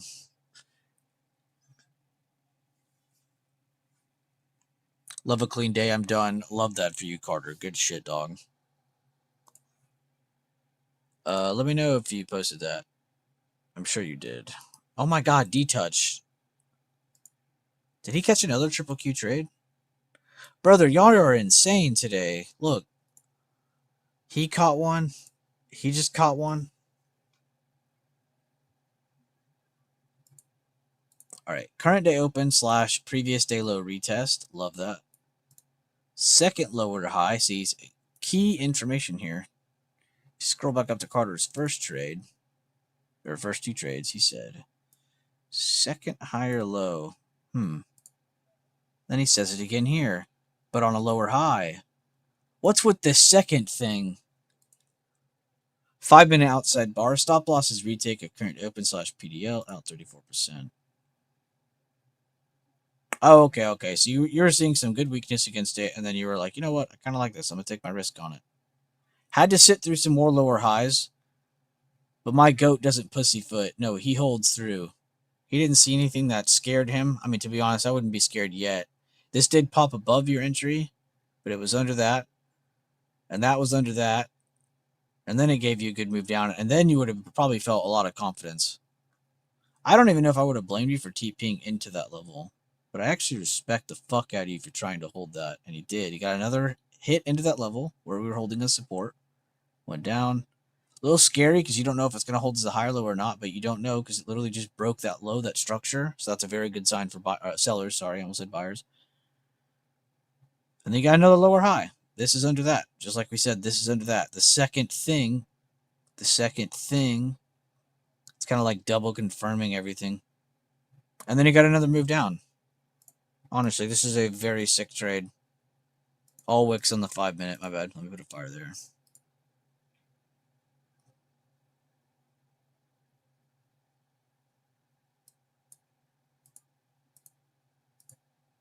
$5 minute was an IB, then break below.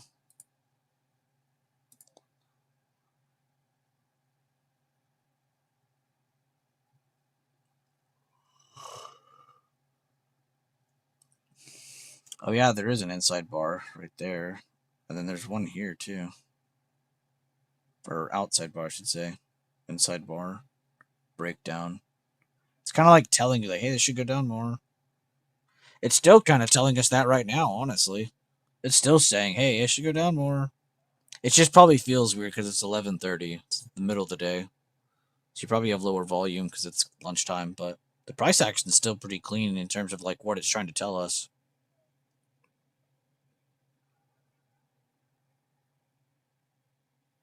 Good shit, Carter.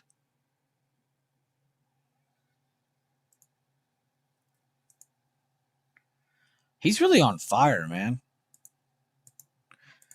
And remember what I said the other day. I'm going to say this to every single one of you 100 times. Pace yourself. Not every day are we going to get steak and potatoes. Some days, the in between, we will only get potatoes. The 50% of the move up is 659.11. Is it actually? That's really the best target for securing. Oh, of the recent leg up right over here, like from the left side. That's the 50%. It's also crazy because that is pretty much the middle of that little range. Damn, good trade. I'm proud of you because it took some confidence to sit in this. But it makes sense why you liked it. You had the direction, you had the the directional sense of this should probably try to go down more. That wasn't really like a strong buyer bounce. That was more of like a relief bounce from being sold off so much. You know what I mean? Good shit. I officially rate this 10 out of 10. I'd type more, but I'm tired of typing. Sorry. Oh, username posted more on Twitter. Hold up.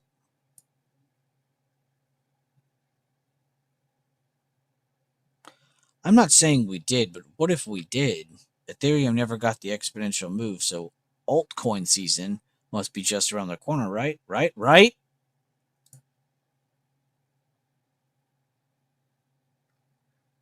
Dollar cost average rain down to 50K. Next buy zone. Damn, is he saying the fall of crypto is about to happen? Dude, people aren't going to like this post. I respect the shit out of it, though. I'm just going to repost. I don't know if it helps him quoting or not. I just want to help my boy out, you know what I'm saying?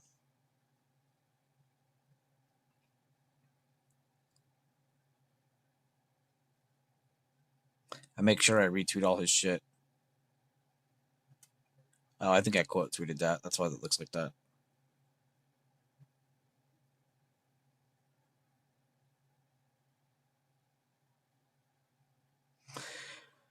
Oh, that's what I was going to look at earlier. How long has username been in here?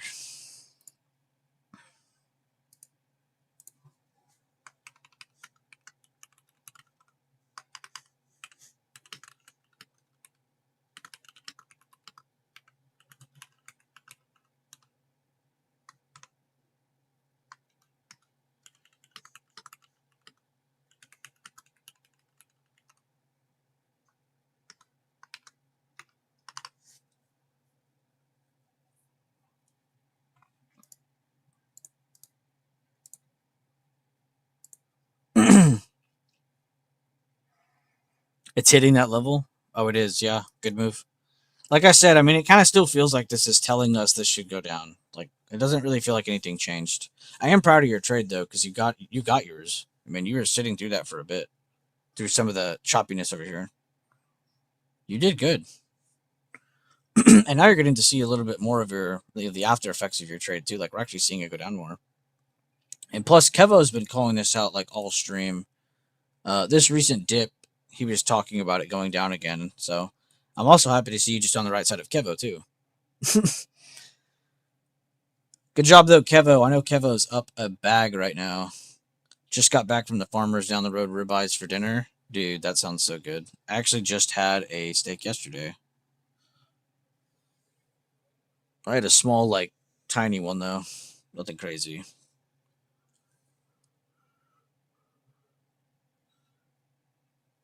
Good shit, guys. Good shit, Carter. Good shit, Kevo. I don't remember. It was a lot of multiple trades. Haven't been doing the reviews lately. Shame on me. Oh, no, you're good. I mean, if it was something like that where it was a little bit too intricate, like too much shit to go over, then whatever. I was just meaning, like, I'd be pissed if you did post your review and I didn't even remember because I didn't remember seeing one. So I was like, damn it, where'd it go? I went and looked for a second. I was like, okay, maybe it's just me tripping. Good shit, Carter, on the 659.11. I want to say when I like look at stuff like that too, there's like a couple ways to have like a target. Like if I'm like I want to trade from here to here, but I think this is too far, you could either just do like that 50% stuff, or you could look on this left side and see if there's like a candlestick pattern because a lot of the time there will be. Like right here, there's a nice hammer. So now we know somewhere between that hammer, you could see a potential bounce. So whether it's the top or the bottom, we don't know, but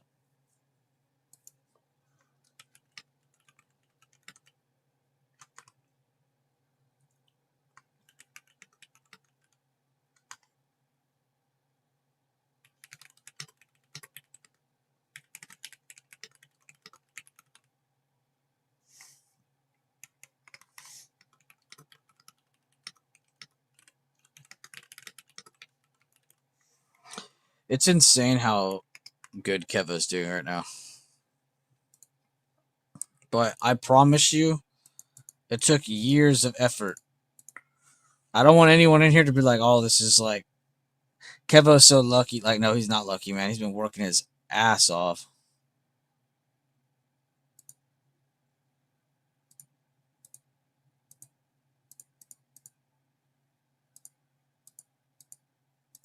I made sure to keep bringing that up too, because I don't like to put pressure on some people, but I know I can put a little bit on Kevo's shoulders if he posts something. And you know what's funny? Does anybody want to guess where both of his trades came from today? Does anybody want to know? Does anybody want to take a wild guess?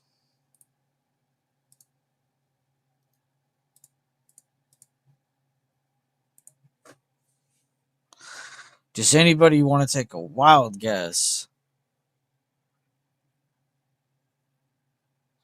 His first trade, well, he liked it because of the gap down, and he liked it because it was breaking down, and it was away from the 50%, and it broke today's open.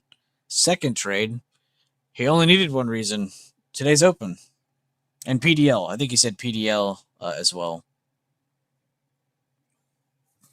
earlier on in his updates. I mean, he's starting to look like Leland right now. Like, these look like Leland posts now. You're literally seeing it exactly how Leland is seeing it now, Kevo. This is exactly how this man sees charts. I mean, it's like identical, dude. Like, if you replace the names, you could fool me. We were on a downtrend and with an OB. See, he's got his like condition, his downtrend, and he's got like his trigger. He's got the OB. I have nothing else to say, Kevo. I have nothing else to say, man. I am just so fucking proud. It's people like you that make me, actually feel like my time is worth it in here. The time, the energy, all the explanations, all the ranting, all that shit. It's like full on worth it.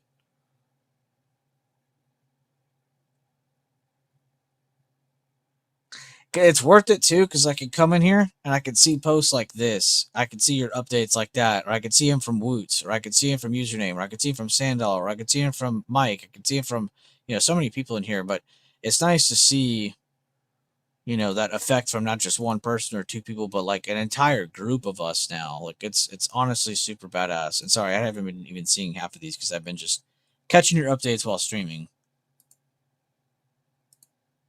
Good fucking shit, though, dude. And he's humble as fuck, bro. Donated fucking 10 memberships today. And then catches this trade. What a beast. Actual beast. Leland number 2, bro. We got another Leland just born from nowhere.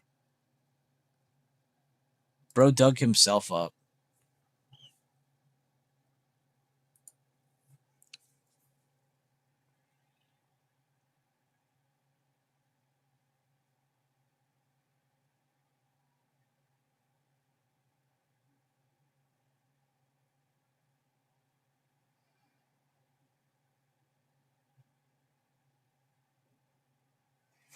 You know, this was a risky ad, but I fuck with it. He got the low, the retake of the low. That's a liquidity grab at its finest, meaning it should go up to whatever his next key level is, whether it's this or whatever he's focused on. I think it looks like it's this. That is a crazy, like, if he didn't even enter this and this was his original entry, I think my jaw would be like far on the ground right now, but it's honestly still on the ground because this is still a crazy ad. What the hell? Oh. Oh my god, that is a crazy entry.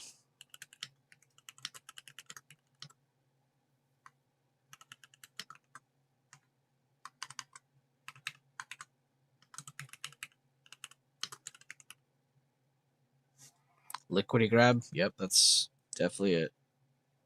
Damn, they don't spell liquidity on Discord?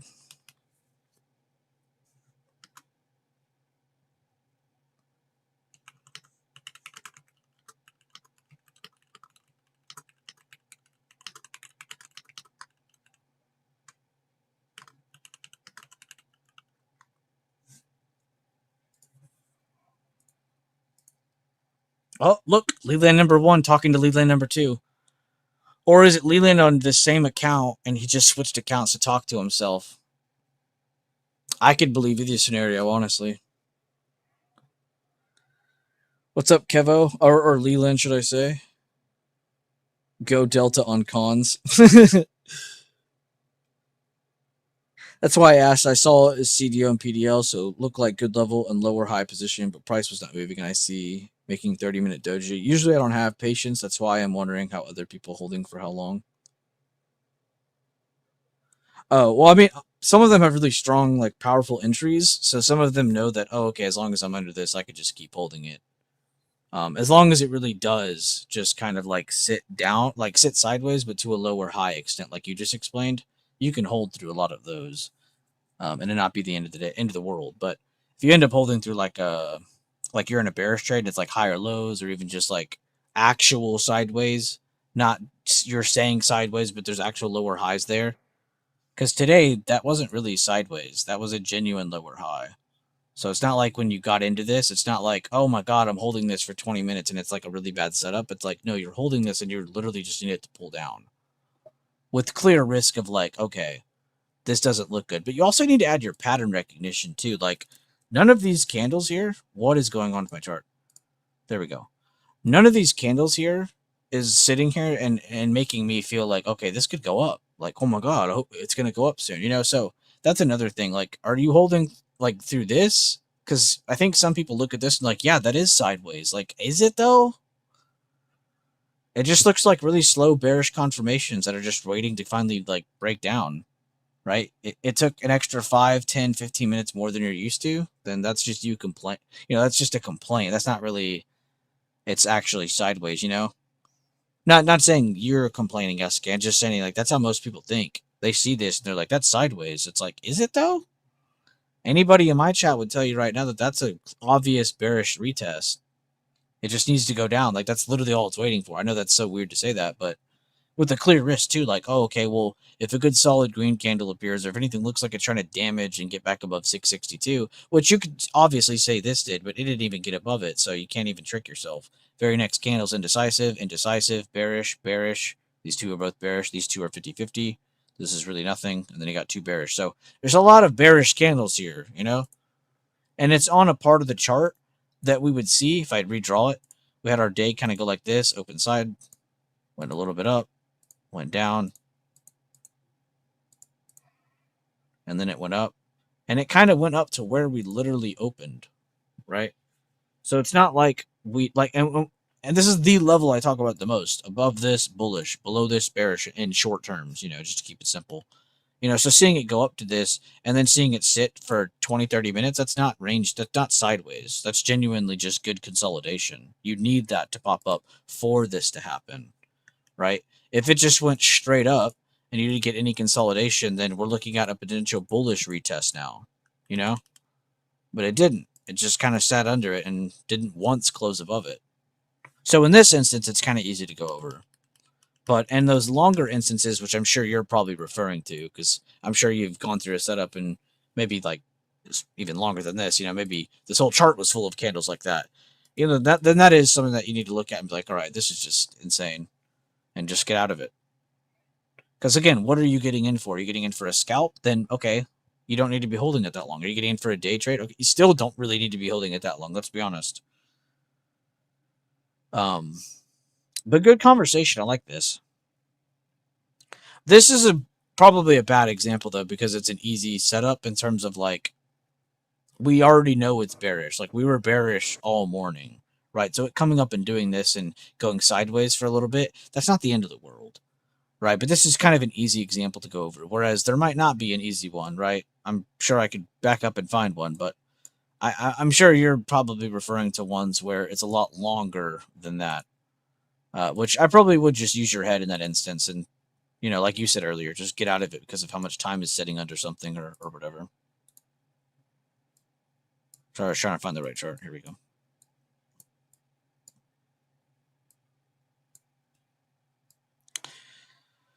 Oh, really good updates, guys. Honestly, somebody new could literally just come into this chat, read a lot of y'all's little updates and confirmations on things, and hear some of the stream, and have a really good grip on where market can go. I'm proud of that. So if you guys have contributed to the stream in any way, shape, or form, thank you.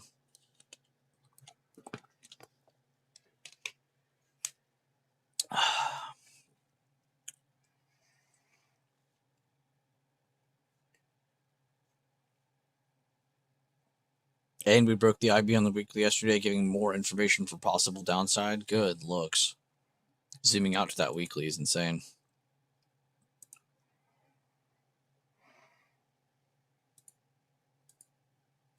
That fucking hammer.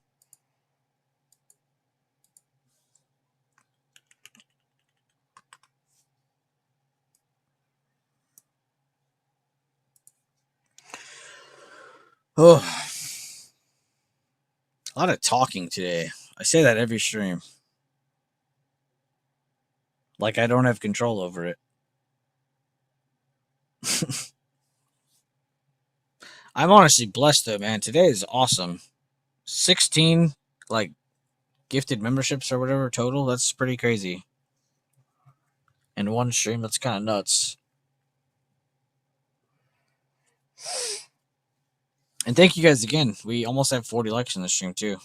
You guys are really just fucking hitting home runs left and right in here.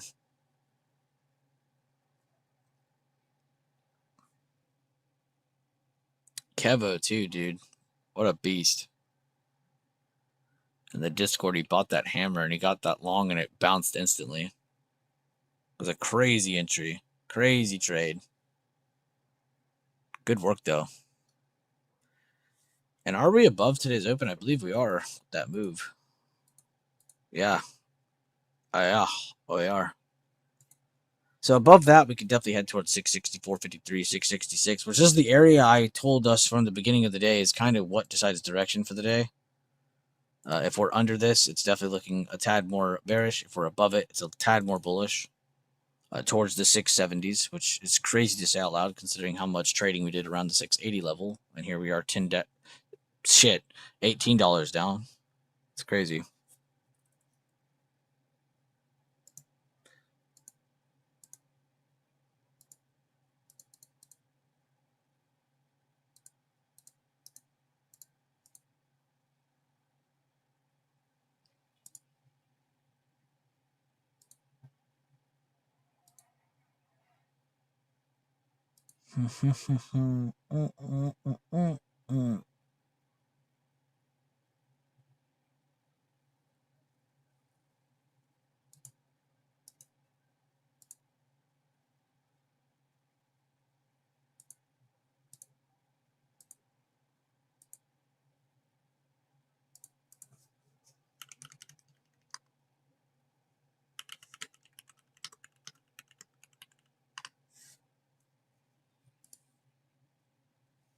He's kicking ass, man.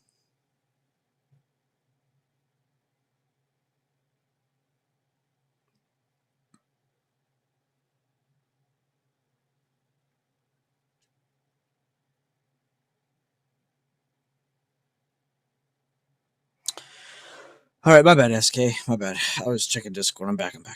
Another thing is when Spy Triple Q was staying at that level, but Dow was going down, so Thought was bearish. I'm gonna be honest. I really don't look at the Dow like that. I look at Spy and Triple Q in a general sense like that, but the Dow is like a different pocket of stocks. It's a lot more of your slower movers, your bigger, longer term type stuff. Whereas Spy and Triple Q are heavily mixed with other things. Or like triple Q, we just call it tech. You know, it is technically tech, but it's got a mix of stuff, and that's why I pair it with XOK because it's like pure blood. But let me see what else you said here. And you said so thought was bearish, which that is a good reason though. I don't disagree with your thinking like that. That is a good way to think about things. I know when I see Spy or XLK and Triple Q going in the same direction, I know that definitely helps me on my other charts as well. I personally don't use the Dow that way, but your thinking is correct though. An OB on the daily would be insane.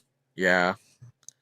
Leland number 1 and Leland number 2, I think already called it or said that they wanted to happen, which is kind of nuts. And now that Leland even beyond mentioned it, like it might actually happen. An OB on the daily would be insane. Yeah. But today you taught me candle staying under CDO is another confirmation. Maybe I shouldn't watch the 1 minute. I mean, to be honest, you shouldn't just be sitting on the 1 minute. Like, you should find a good kind of like setting up chart with the 5 minute or whatever time frame you prefer, and then you can zoom down to the 1 if you want to actually take like your exact entry and all that good stuff. You know, it really is preference though, and everyone's different, so I don't want to tell you what to do, you know, and you stick to it. But yeah, like Al said though, context before anything. Like, it's kind of nice getting like that context saying, hey, this is doing this is also doing this. It kind of adds that confirmation, kind of like similar to what you said about Spy and Triple Q as well. There's an old post from my bad. I think I missed one. Oh no, I didn't. There's an old post from Luland I like to revisit. If under PDL, don't long. If over previous, stay high, don't short. If in between, nap. Yeah, that sounds like Leland. That divergence helps if it is confirmed still back. No. You were right, SK. That is how that works. Like, if you see like, do you understand what I mean when I say XOK? Because when I'm saying that, I don't know if I'm getting that across, but it's Spy's largest sector. It's just tech, right? It's like me saying Triple Q in a sense. It's not exactly Triple Q, but in a sense it is. If that makes sense. So when I say that, I'm meaning like its largest sector is going down or its largest sector is going up. So when I say that, right, and we're looking at Spy, that plays into this, right? So if I see just tech going down and all these other sectors are going up, and then tech starts to bounce, right? That means Spy is probably about to experience a pretty big green day because so much of it is working up to go up so much. You know what I mean? So it's the same exact thinking as what you just said about Spy, Triple Q, and the Dow. It's the exact same thing.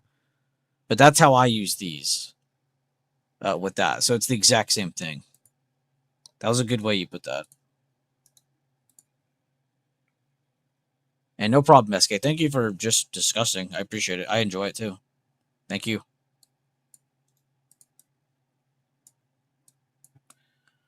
I enjoyed the nerdy talk, dude. Appreciate it.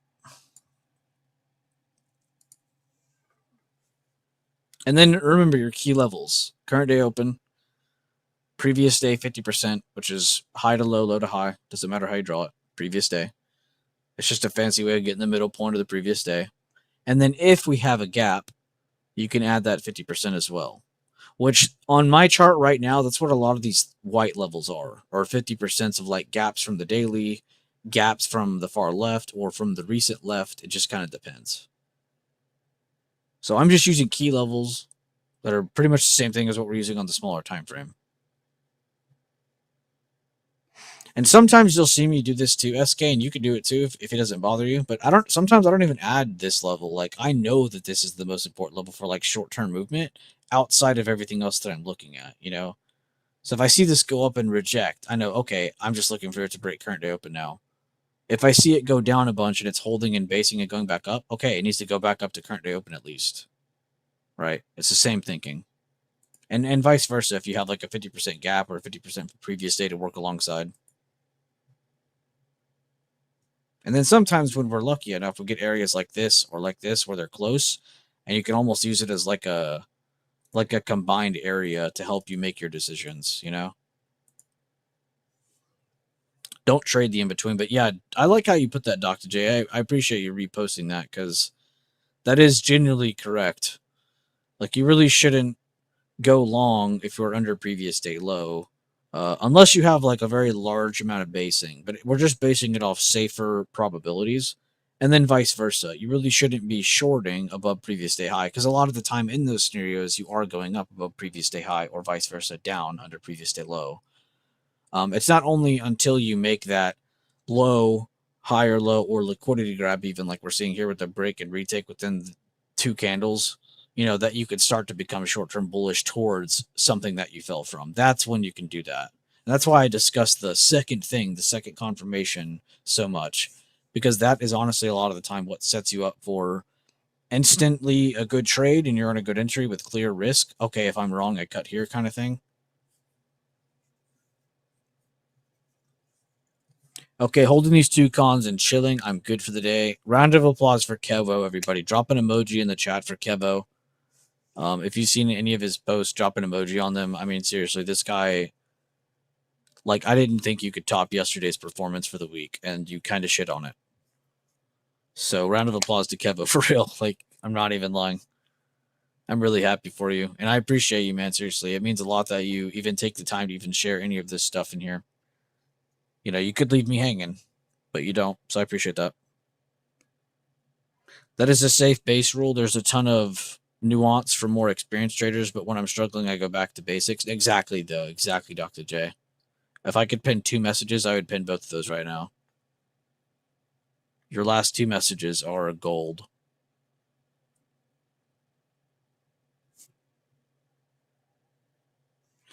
I think it's time we make a Kevo emoji. What do you guys think? For Discord and YouTube. I don't know what the hell I... Actually, I don't know. We might get copyright strike if I do the Mangekyo. Keke Genkai Kevo. Keke Genkai. It's just fun saying that word. Or saying those words. I was looking for a Kevo emoji, LOL. Yeah, I need to honestly think of something and do that. I think he's earned that right. We've had bigger idiots with emojis in my group, let's be honest. The only person who still has one is Leland. This is technically Leland. If you guys remember correctly. Y'all the geek, LOL. Mango in Tokyo is kind of like Mangekyo. That's crazy that you put that together. That's never once crossed my mind, but that is right. Mango in Tokyo. That's not why he does it, of course, but Mango Tokyo is your alternate ego. Oh my god, did we just create a character?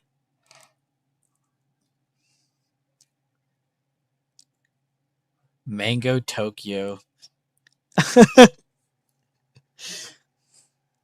want Mangekyo Kevo. We have Mango.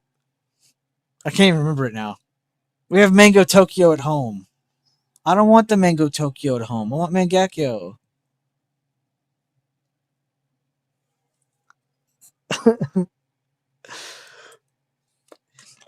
All right. Well, I'll try to do that soon. I'll try to think of something and actually put that up on Discord and YouTube. I need to have Leland go through the Discord emojis and clean up some of them, though. Holy, there are so many. Mango Tokyo Drift.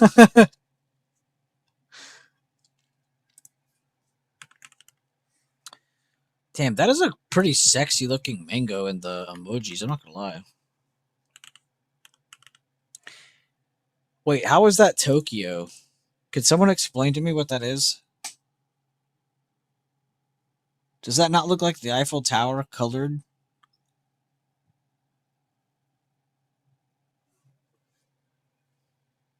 Doesn't the icon look wrong though?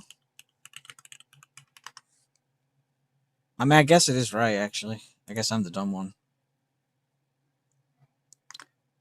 Mango Tokyo.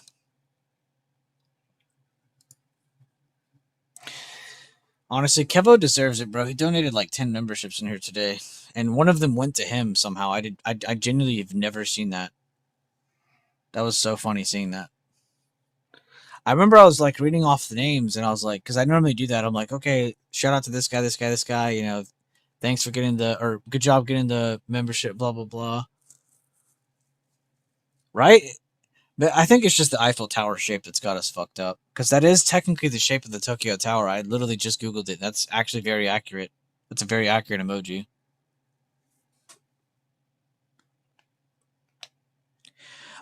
Is SK still here? I would like to go over one thing that I just thought of. It kind of relates to order of operations, you know, doing things in the right order. And honestly, this could relate to anybody in here who wants to listen in. Some next level shit. All right, regardless, I'm going to go on about it. Oh, you are here. Cool. All right. Well, this is especially for you, but anybody can, of course, take away from this. But this is what I talk about in my BB3 playlist and my order of operations law. I don't know if you checked those out or not, but even if you have, this is still kind of fun to talk about. So you know how when we were talking about like, you know, you kind of under today's open, you know, we expect to be higher probability to the downside and stuff like that. You know, there's also an order to things though, and that's why I have those videos and explanations because we already know that we're bearish from yesterday. We talked about it before yesterday even closed. I was posting how tomorrow will probably be, or today, yesterday being tomorrow, today being today, would be bearish, right? To some extent towards 650. I think I said 656 and 660. That was the two levels I posted. So we're already bearish, right? We're already past level step one, right? We know we're bearish. Now we're looking for like other things to kind of keep us going bearish, like to keep us going down, right? Whether it's an inside bar breaking down, this little evening star look breaking under current day open, however you want to chop that up. It definitely gave you some good first 20 minutes of the day, clearly giving us a signal of, hey, I'm trying to go down more.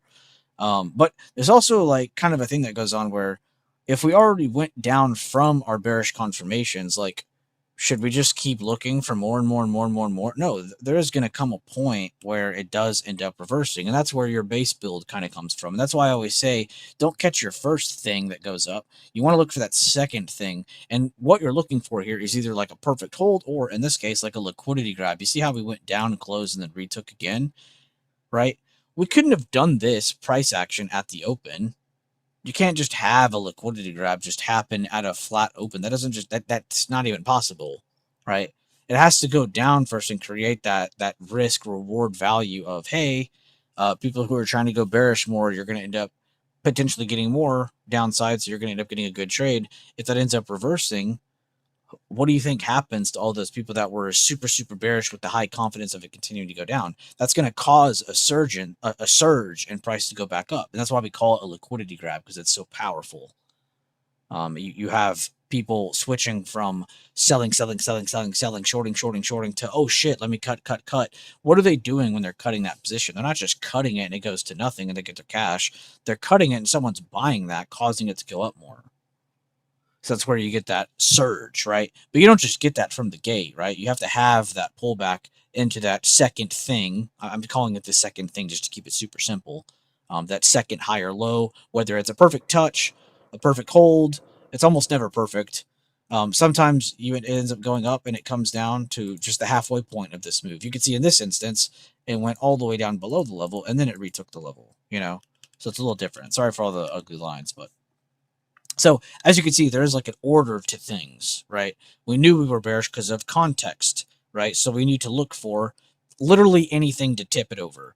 It's like watching a Jenga tower about to tilt, like it's on a 45-degree angle about to fall on the floor. We're looking for that one little Jenga piece to be pulled out for it to fall, right? So we kind of had early context in today's situation, right? But that's not always going to be the case, right? In tomorrow's case, it looks like we're going to be looking for bumping our head type price action. Let's say today ended just like this. This is open to close the whole day, right? Tomorrow's game plan would be just as simple as looking above this whole area, not just this level, this whole area, towards this, right? To get us back to where we fell from, right? Now, would that make us bullish or bearish?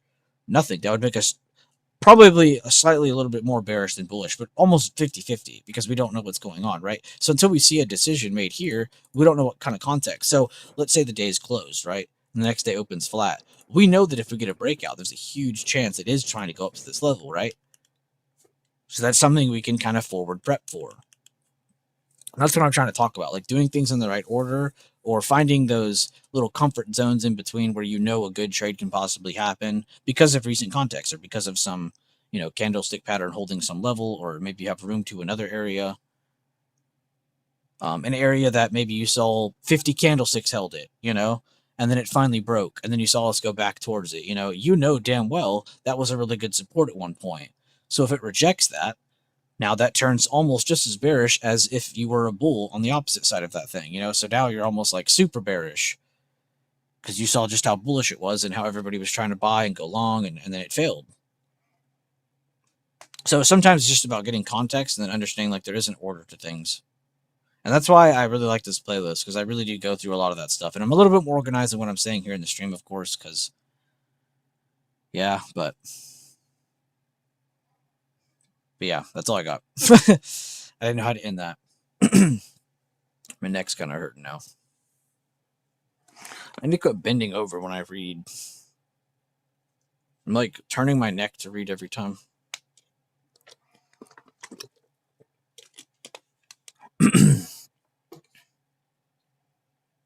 Great. Thank you for being here to listen to that too, SK. I wasn't trying to like just target you, but you had some really good like leeways into that kind of conversation that made me think about it. So I wanted to make sure you caught that, because if you haven't watched those playlists, which I'm sure you've at least watched some of them, the BB Theory playlist or the PEMDAS videos, PEMDAS part 1 or 2, I'm sure you've seen them or at least heard me talk about them a ton. So I know you probably have a good like template, that there is an order to things, and that's why we use those key levels to create that order. Because if not, then we're just trading a blank chart and trying to get lucky. But with this, we actually have like a system in front of us. There's actually kind of some thinking behind it. If this, then that. There's actually like some conditional formatting. So it's nice. It's a lot of thinking and stuff, but once you get it down and you kind of understand it once, it really just starts to click. You're like, oh. And then it turns into like a mistake simulator. How many mistakes can you fix? Like I'm going to use Carter as an example. Carter was like struggling with like some super basic shit that he already understood like completely. And he like messed up like one thing and it kind of messed him up. He took like a 2-day break like that weekend and then came back that next week. And just since then, he's just been killing it past couple weeks. And it's because he's going rep to rep to rep to rep, really focused on what he's actually doing inside of each trade. Oh, I had a bearish confirmation here and then I got a bearish follow through. Guess I'm entering a bearish trade. Sometimes it's as simple as that. Don't know about PEMDAS? I've been going over it the past couple hours in the stream. I'll show it though. I'll show it. No problems, no issues. You hear me? You've been hearing me say it the whole time. Order of operations. That's what you've been hearing me say. PEMDAS. It's just what I take from like when you're in school and you learn like math, or maybe you didn't. I don't know. I don't know everybody's curriculum in school. I'm sure it was all different for all of us, but in school down here in the South, you learn about PEMDAS, like doing math equations in the right order. Because if you do it in a random order, you just get a random answer. Oh, you joined late. My bad. Then you just weren't here when I was talking about it. You're good. So I was just kind of re-highlighting these two videos because they kind of go over it. These have been like long-term parts of our strategy. It's just like I didn't really know how to word it or put it into a video. So for the longest time, I would just call it like doing PEMDAS or doing this or doing that. But until I figured out how to like word it quickly, then we came up with an actual label for it. But it's just basically how to do the right thing in the right order, right? Like in a math equation, if I gave you a math equation and you did it in a random order and you gave me the wrong answer, it's not really helpful, you know? So until I taught you like, hey, this is how you do it in the right order, then you'd be like, oh, okay. And then you'd be spitting out the right answer every time. So I would definitely check these out if you haven't. They're a little bit older, but these are topics I go over every stream because they're such an important part of our strategy.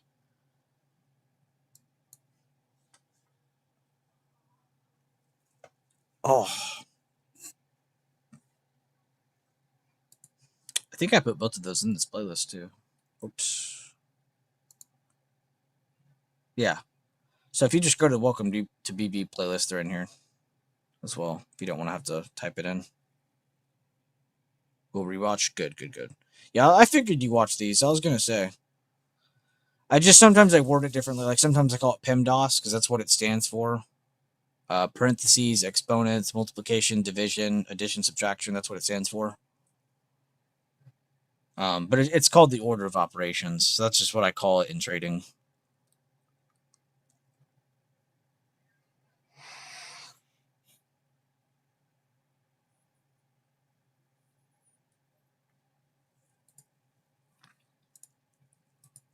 Damn, we made it to noon.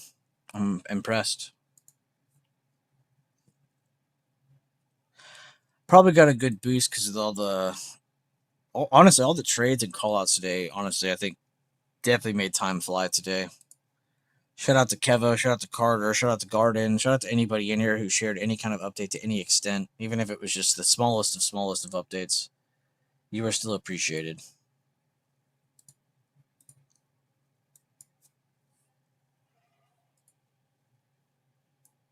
Oh my god, XOM. We get it, you're a beast. You want to go up.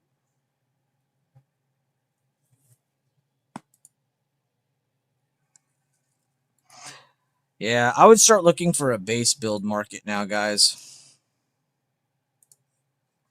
A lot of your downside moves have kind of already happened, as we discussed over the past couple sessions. Not just this week, but a little bit of last week as well.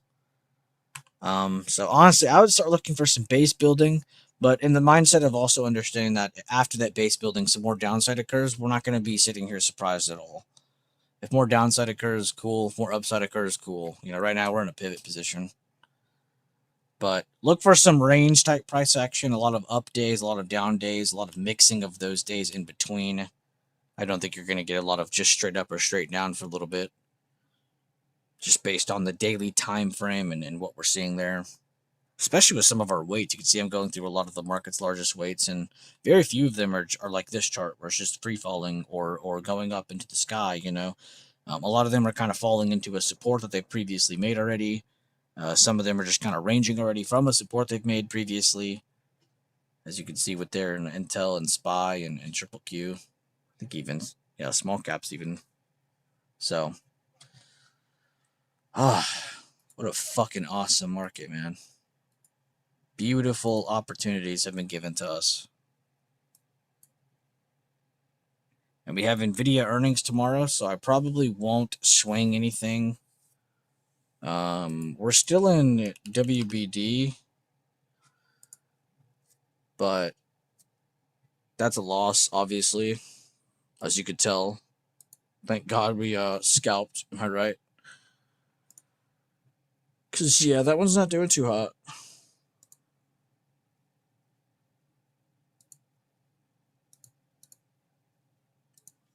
I wonder who bought them, though, because I was waiting to see their news today. Let's see. Yep, there it is. Skydance said to prepare $71 billion joint bid for Warner Bros. They actually did it. Good shit. So that's why it's going up.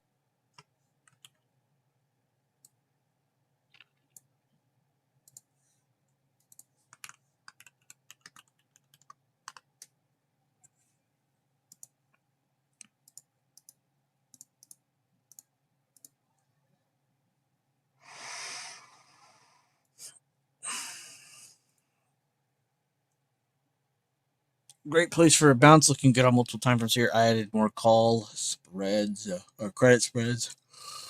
Holy fuck.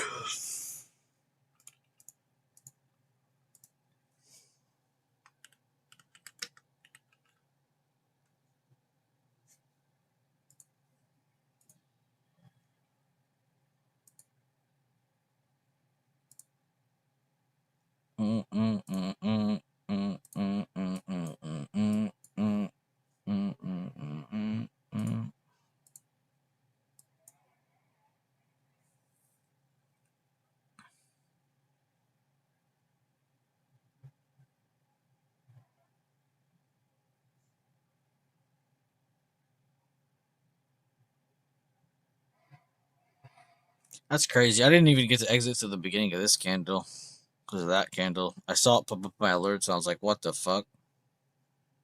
But I forgot they were going to have news soon. Hey, we just didn't know what day it was going to be. But it happened, so we take that small ass loss.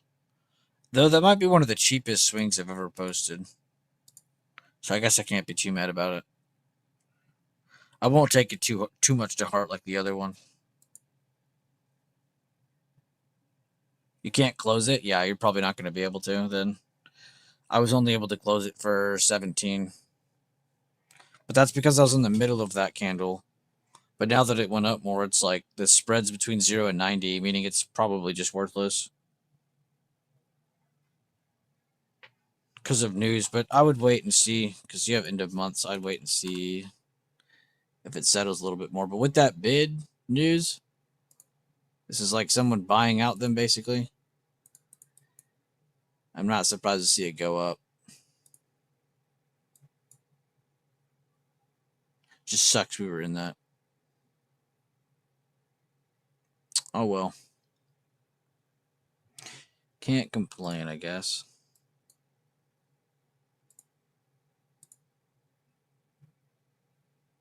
Let me know if you end up being able to get out of that, though. It's also not like a crazy popular ticker either, so it's not like we're trading NVIDIA, but there was plenty of OI and volume, though, so it's not like nobody's trading it at the same time. You just closed yours for 20? Yeah, you got better than mine then. I was only able to close it for 17. I like fear sold, though. I was like, click, click, click. I went to I did a limit order, and then I clicked between 0 and 90 at 0.17 or 0.18 or point something, and then it sold it at 0.17. You closed yours for 20. That's actually pretty good, considering what we're dealing with there. Gary can't even get the hell out of it. I think I only got 2 of those, though.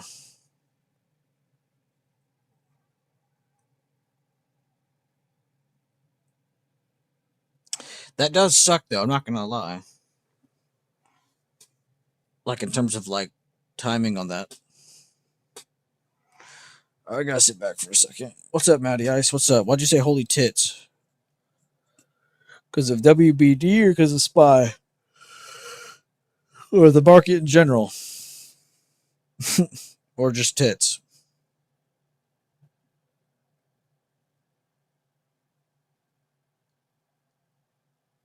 Lil Ripper? Yeah.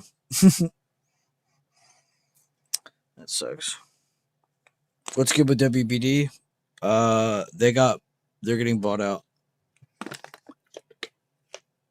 I was playing that half of TA, half of like, yeah, that'd be cool if this didn't happen. Plus, I'm not gonna lie, every setup was too obvious yesterday. Like everything looked like it was gonna fall. Of course, I find the one that has bullish news. Do I know the buyout price? I have no idea. I don't even think it's the full company. I think it's a bid for most of it or something. I don't even remember anymore. Why does it, when I open this, the first thing I see is Trump and Epstein? Brother, can we keep that off the S&P 500 news, please? I think everybody just needs to be exposing the Epstein, Republican and Democrat, bro. Get this shit off our fucking timelines. As an American consumer, why the fuck do they think I want to hear about that shit all the time?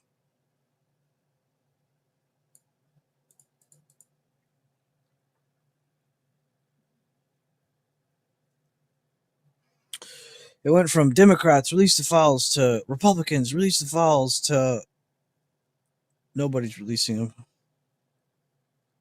Nice. I forgot I had shares of that up 120% on WBD. You forgot you had shares of. Fair enough, actually. I think I'd forget about that too. I'll see you all later. Gary, how are we looking? You still fucked on that? Going on a walk now? Bet. Have a good walk, Kevo. Thank you for everything, man. Seriously. The memberships, the updates, just everything, dude. Seriously. The clear as day call outs. Appreciate you, broski. Appreciate you all. Thanks for streaming longer than usual. Anything, man. Anything for you, dog. Yep, still screwed. All right. I feel bad.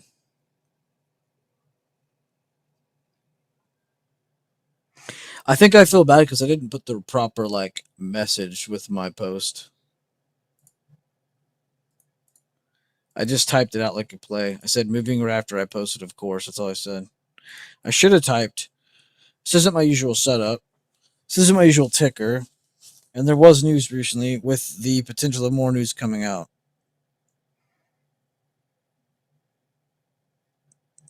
So that's why I feel bad. Not because you're whatever. I mean, to be honest, it's only $37. You can't be down that bad. Let's be honest. But still doesn't feel good. I don't have to like it. Nobody said I have to like it. Know what I'm saying?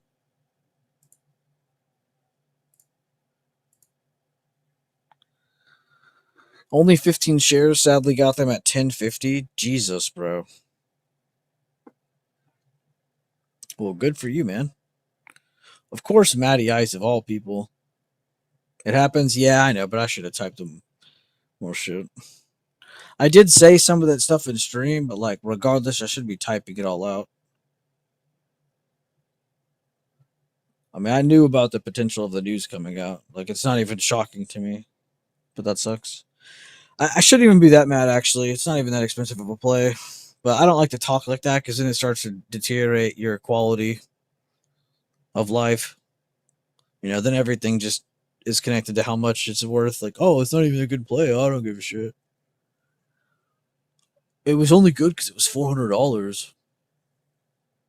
It shouldn't focus on quality of price or anything like that. It's just weird. So I don't like to talk like that.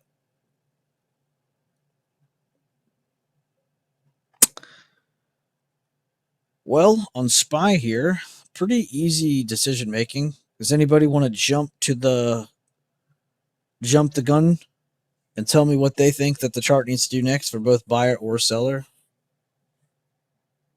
Garden said, I know when I enter a trade, it is on me. That is true. That is also a big reason I give you guys the credit when you win a trade. Some people are always trying to push the credit onto me, oh, Billy, without you, I wouldn't have done this or that.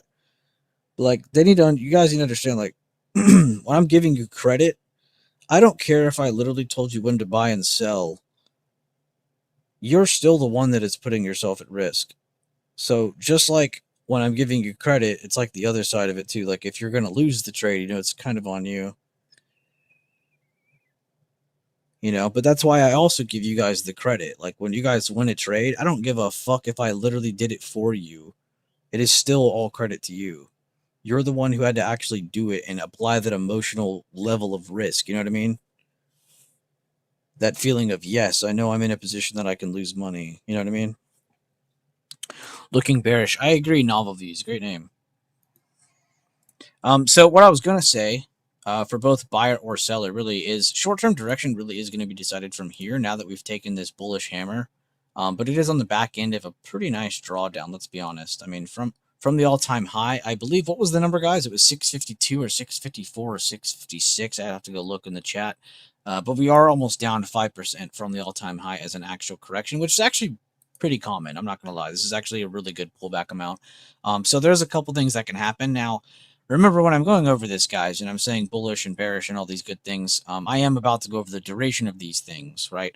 As a buyer, the duration of your recovery bounces are going to be a lot slower, right? So you shouldn't be looking for a bounce from here into this high within a week, right? I think that's just unrealistic. I think we can all agree that's a little crazy. But there are plenty of people out there who actually believe that that is completely feasible. So long term, yes, you could definitely work into this lower high up here over the long haul. Really, what we're focused on is getting into 674 and 680. These are your two key levels above our head right now. So if we get any kind of movement above 666s, then there's a very good chances we are going to be seeing these levels, any kind of buyer patterns. But just understand when I'm saying that, I don't mean literally just one candle close above, we're going up. No, I genuinely mean you might settle here for a little bit, and then a retake of this and a higher low over this might actually give you this. So don't look for this let's go bump our head type price action within the next 2-3 days. I would expect some potential sideways now that we've moved this amount, or even the possibility of rejecting all of this and not even touching it and going down further. So keep your eyes on that as well. So I know I have this zoomed out a little bit weird, but I was just trying to show you the left side there. And if we do move further down, we do have a couple levels underneath the 660s. We've got 656, 652, basically 653, and then the psychological 650. All of these, of course, come from price history. I'm not just pulling these out of my ass. These are generally just coming from a 50% of a gap up or gap down or some sort of drawdown or draw up that we ended up finding and thinking was very important. But yeah, so that's kind of what we're focused on. So I would be a little bit weary as a buyer right now. I'd be more in the understanding of that if a buyer reaction is going to happen, it's going to be over a longer period of time. Whereas the seller reaction that we're possibly going to be seeing is going to be happening possibly